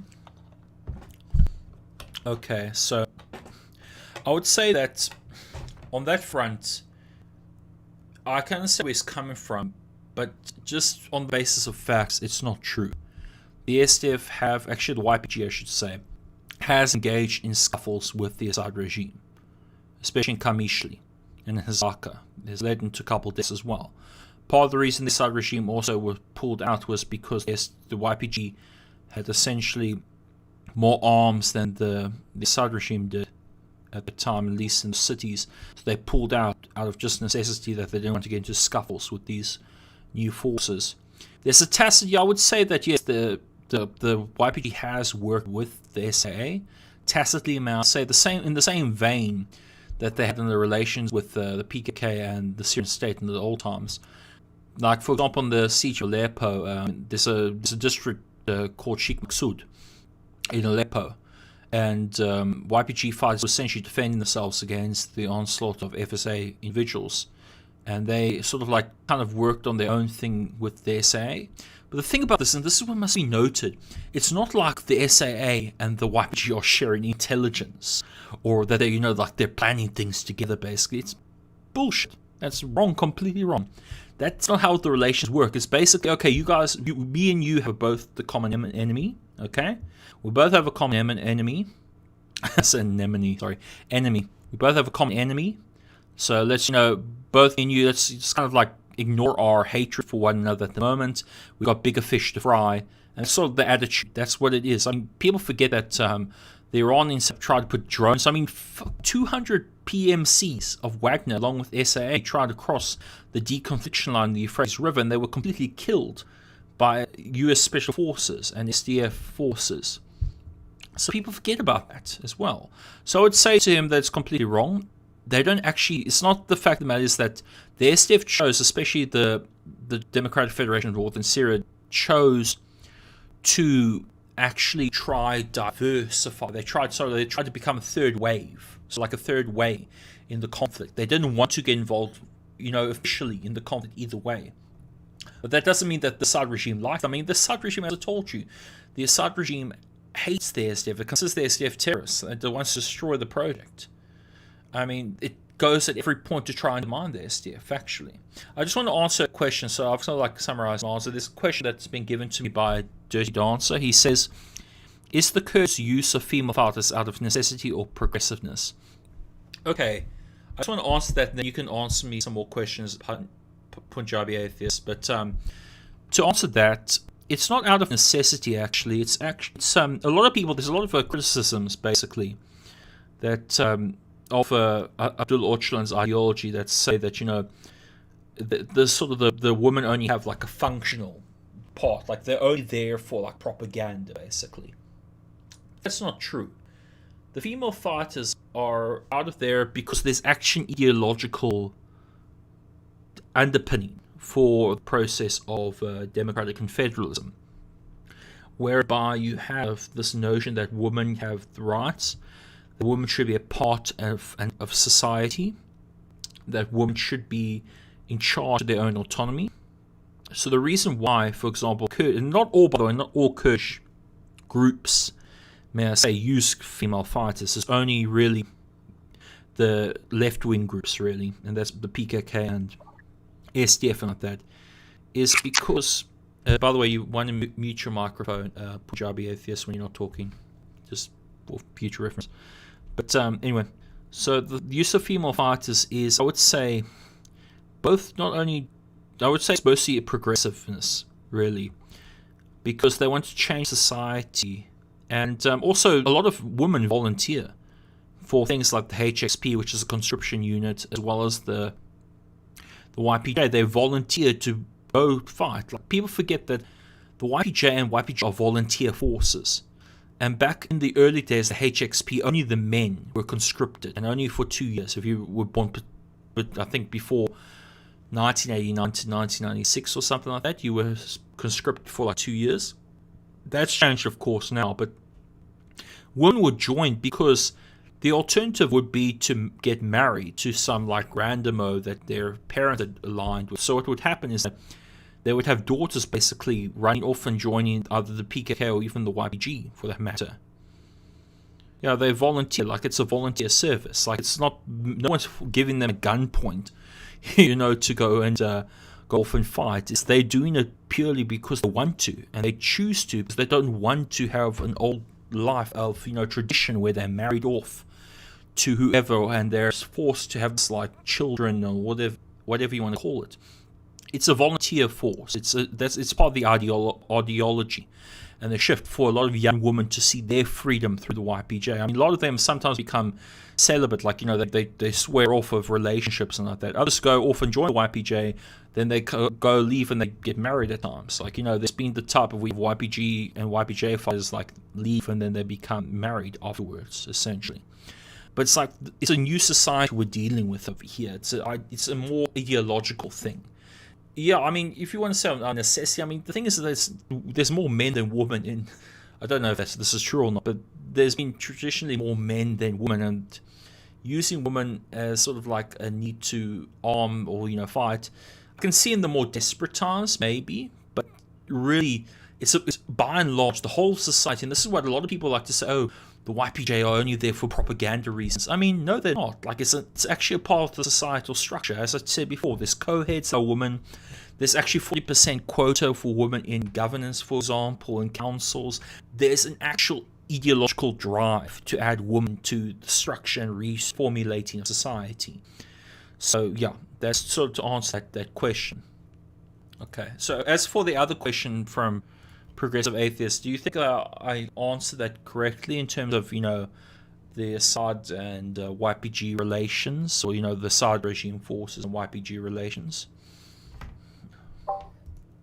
Yes. I already knew what you were saying, but I was really getting mad at my friend the other day, so I really didn't know what exactly to tell him. Well, Yes. there's actually a lot of... I think the problem with him is that he neglects looking at the fact that rebel groups that are not aligned with the SDF Mm-hmm. are largely jihadists. Mm-hmm.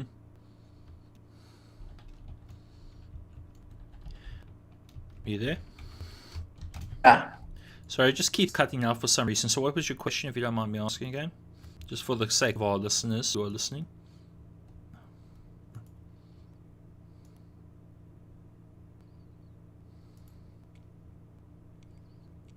I was saying that the stuff you mentioned are things that I know, and also that the SDF was bound to be hated by Assad anyways. Yeah. Because he wants control over the whole of Syria. Yeah, that's great.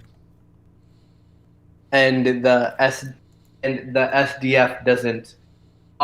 wouldn't allow them to have control over their areas.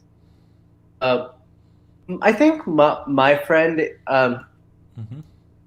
who I was arguing with the other day, because of my position Mm-hmm. on Syria, Yes.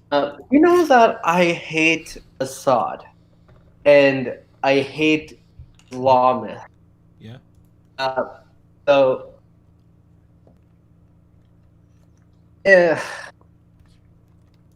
he goes anti-Assad to the point where he backs the point where he supports Islamist faction Yeah. in Syria.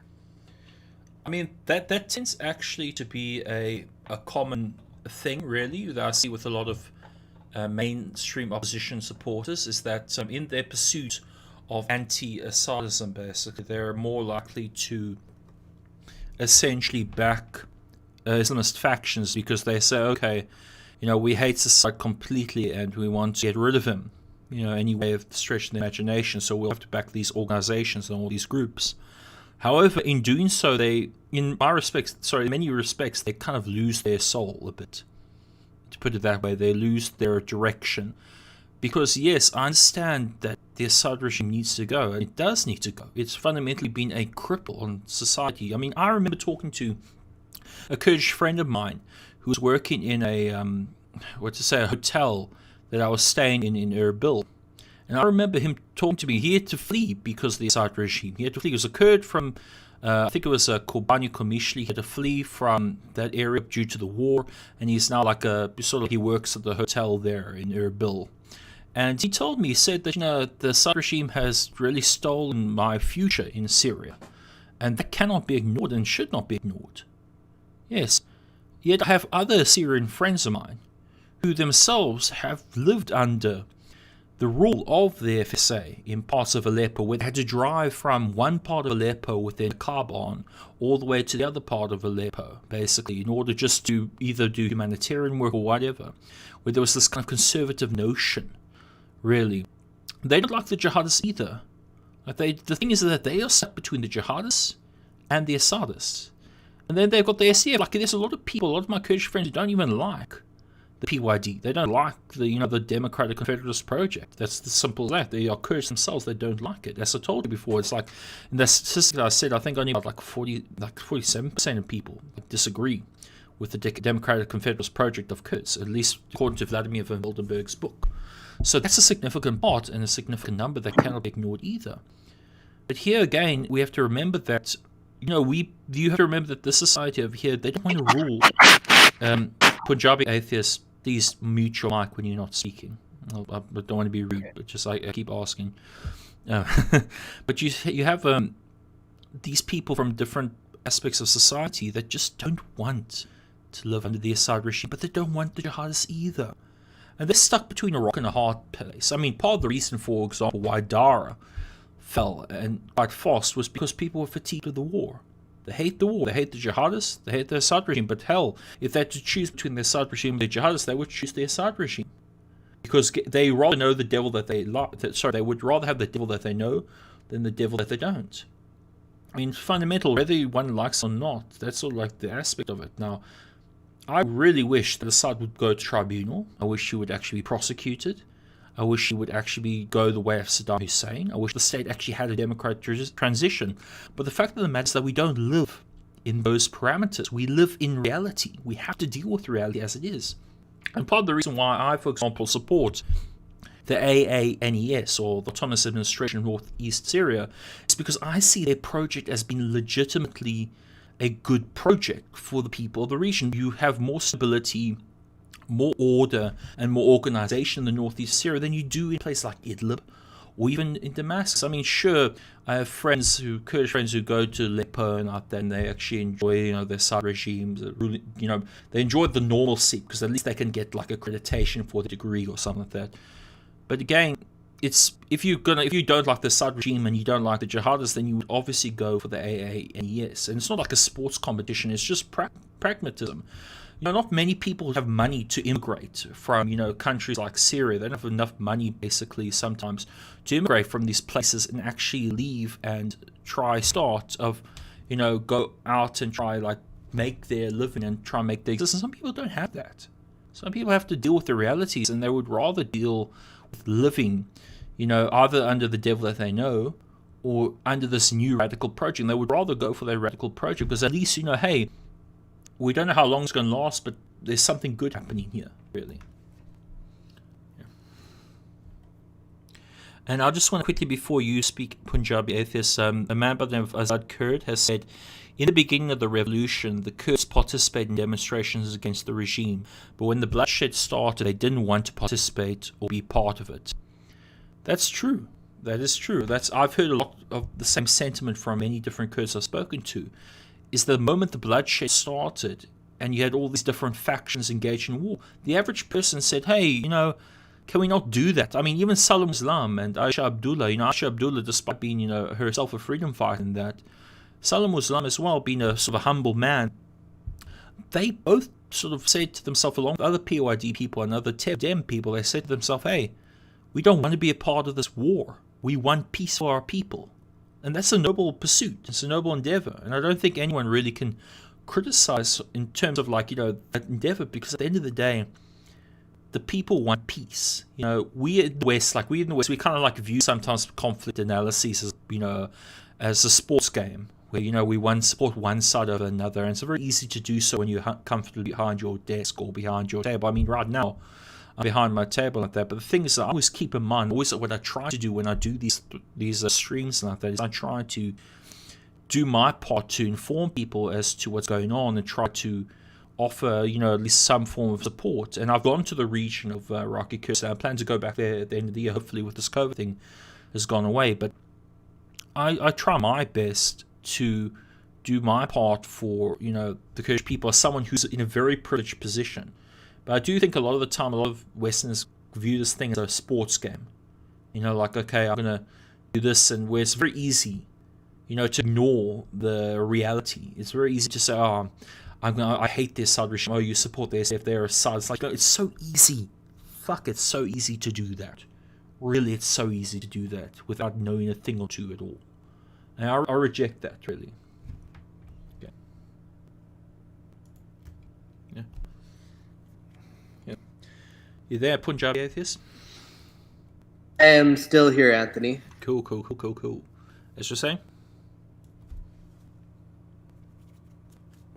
You have...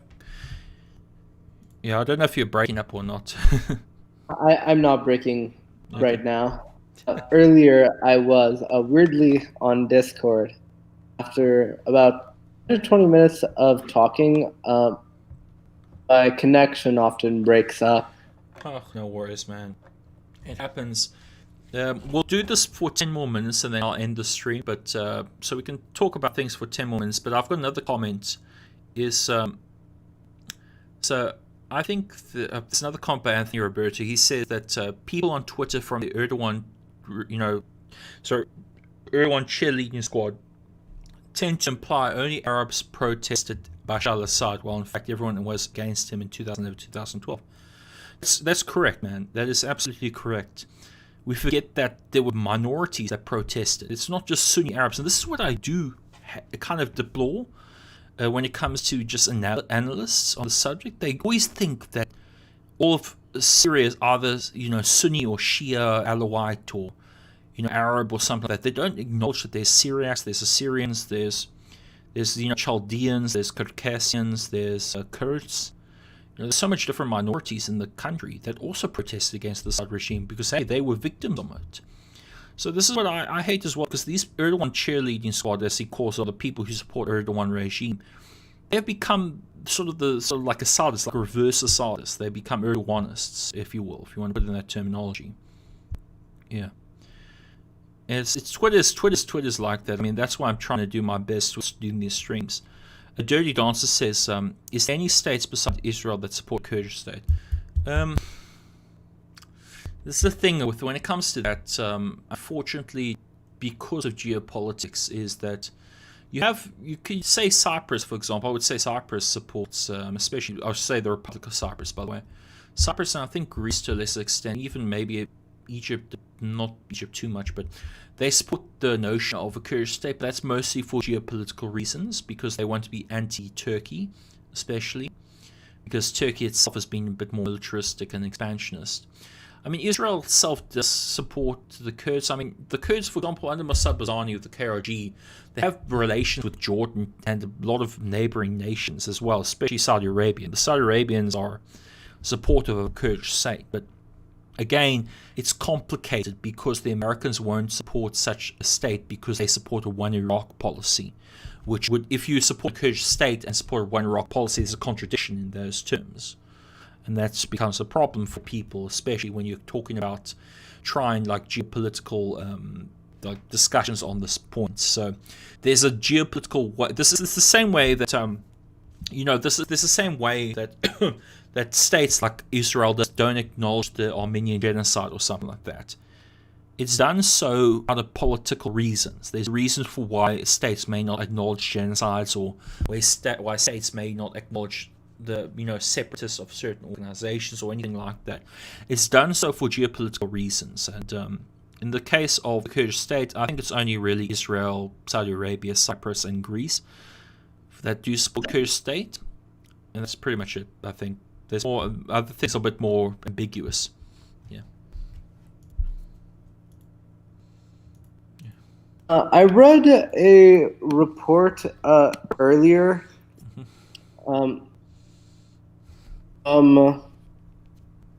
Who was it?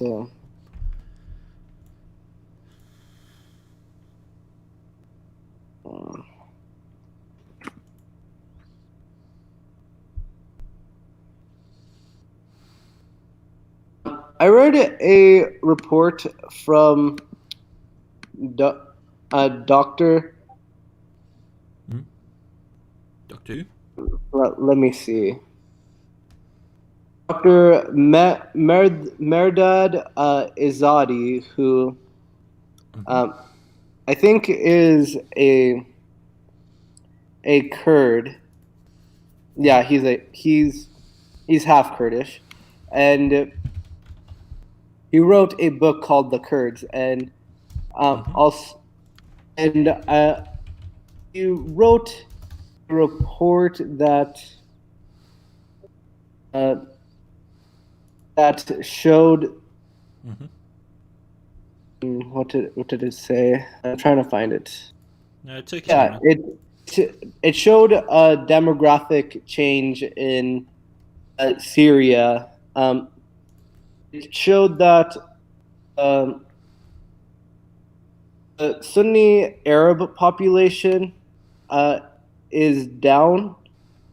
Christian numbers reduced slightly, and the numbers of Shiites and Druze are up. I'll send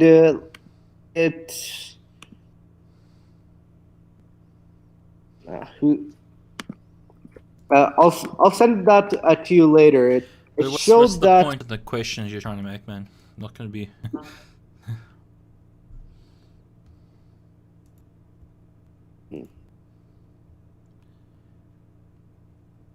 So what's the? Do you think that? Yeah.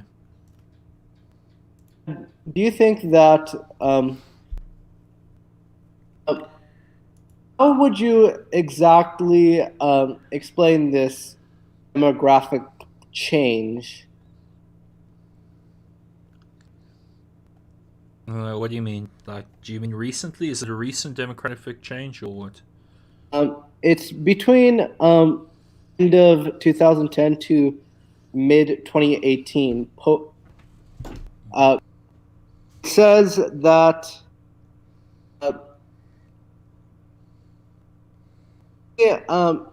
Arabs numbered at 59% of the population back in 2010, and now they're 49% of the population.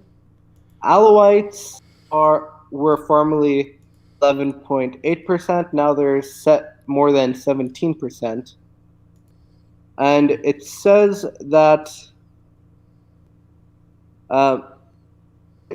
Haitian has been basically been stagnant. But actually, it has decreased, but their percentage has increased because a lot of people have fled in Syria and have also died in Syria. And that it showed a increase in the Druze population, an increase in the Ismaili Shia population. It showed a decrease in the minority groups that are Christian. It showed a percentage decrease overall. Okay. And also a population decrease. Okay, so what's your question?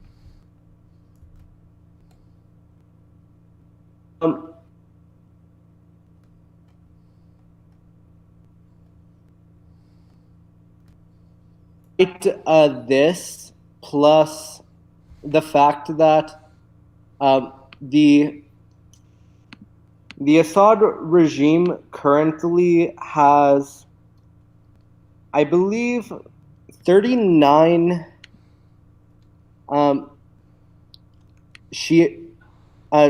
in the Syrian army. There's about 39 Alawites and 1 Druze. And okay, I'm not going to be rude, man, but can you get to your question? You're waffling a bit. Yeah. People sometimes tell me that it's usually Assad apologists that say Assad regime is not sectarian, and I argue that it is, and I usually cite that demographic change, plus the fact that Assad's army is commanded almost exclusively by Alawites. How is it that Assadists Okay, argue man. that the Assad regime is somehow not sectarian. Sectarian, you mean? Okay, so can you repeat that question but succinct, please? I don't want to be rude, because you are a bit waffling, and quite frankly, it's just a bit awkward.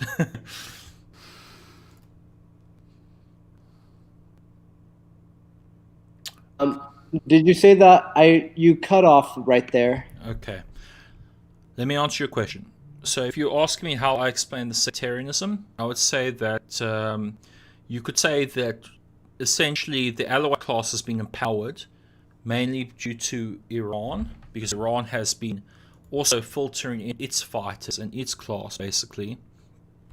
And what we have over here is that the Alawite class and the minorities that have historically been, I guess, less and have been had chance underneath the Assad regime to expand, whereas the other classes have immigrated, obviously, due to the war. The sectarian nature really comes in the fact of how each class is treated above others. Like the Alawite class and Shiite class are treated above the Sunni class, for example, because they are privileged. They have their families are usually the privileged ones in the sort of military class of society in that sense. I mean, the Assad family, the Hafez al Assad family, and the Assad family really secured positions for Alawites and Shia forces over those of the Sunni majority to maintain this kind of like sort of a kind of like autonomy above the others. But I guess that does answer the question. I do have to wrap it up, man. But thank you for joining me, Punjabi Atheist. And thank you also for everyone else that's joined as well. I do want to just sort of say that all the stuff I'm going to try to link in the description at the end, like when I'm re-editing this and just adding the description box and time-stamping stuff. But this stream was basically to explain the dynamics of Rojava, the history of Rojava, as well as the current difficulties to Rojava, as well as to answer some questions on the topic of Rojava and the Kurds of northeast Syria. There'll be other videos akin to this, except they'll focus on different areas of the Syrian conflict or different areas in general. So this has been a topic that I've been wanting to make a long time, and thankfully I've got it out of my head now, so there's actually something documented. It was about 3 hours or so of essentially presentation, but at least I can say now that I can point to people that this is actually something you can look at now as a form of information, essentially. Again, thanks for everyone. I'm Anthony. I would say I've got a friend, Punjabi Atheist, who's come on. Thank you for joining me, Punjabi Atheist, and this has been Anthony of East to be Son. I am again a freelance writer. I've written for the Region Area magazine and the Jerusalem Post. I'm currently studying a Bachelor of Arts with a major in Politics and International Relations and a Bachelor of Laws at James Cook University. If you wish to find me, you can find me at Stoic Viper or at capital S, lowercase TOIC, capital V, lowercase IPER. Or you can look at my work on the subsequent pages if you type Anthony of Used to be Son into Google along with the Jerusalem Post or the Region. You'll be able to find stuff. If you wish, you can also email me at anthonyofusetobeson@gmail.com, or you can find me just on Twitter either way. And you can also look at my past material on our website, philosophyismagic.com. Thank you for joining me, and have a good night, everyone.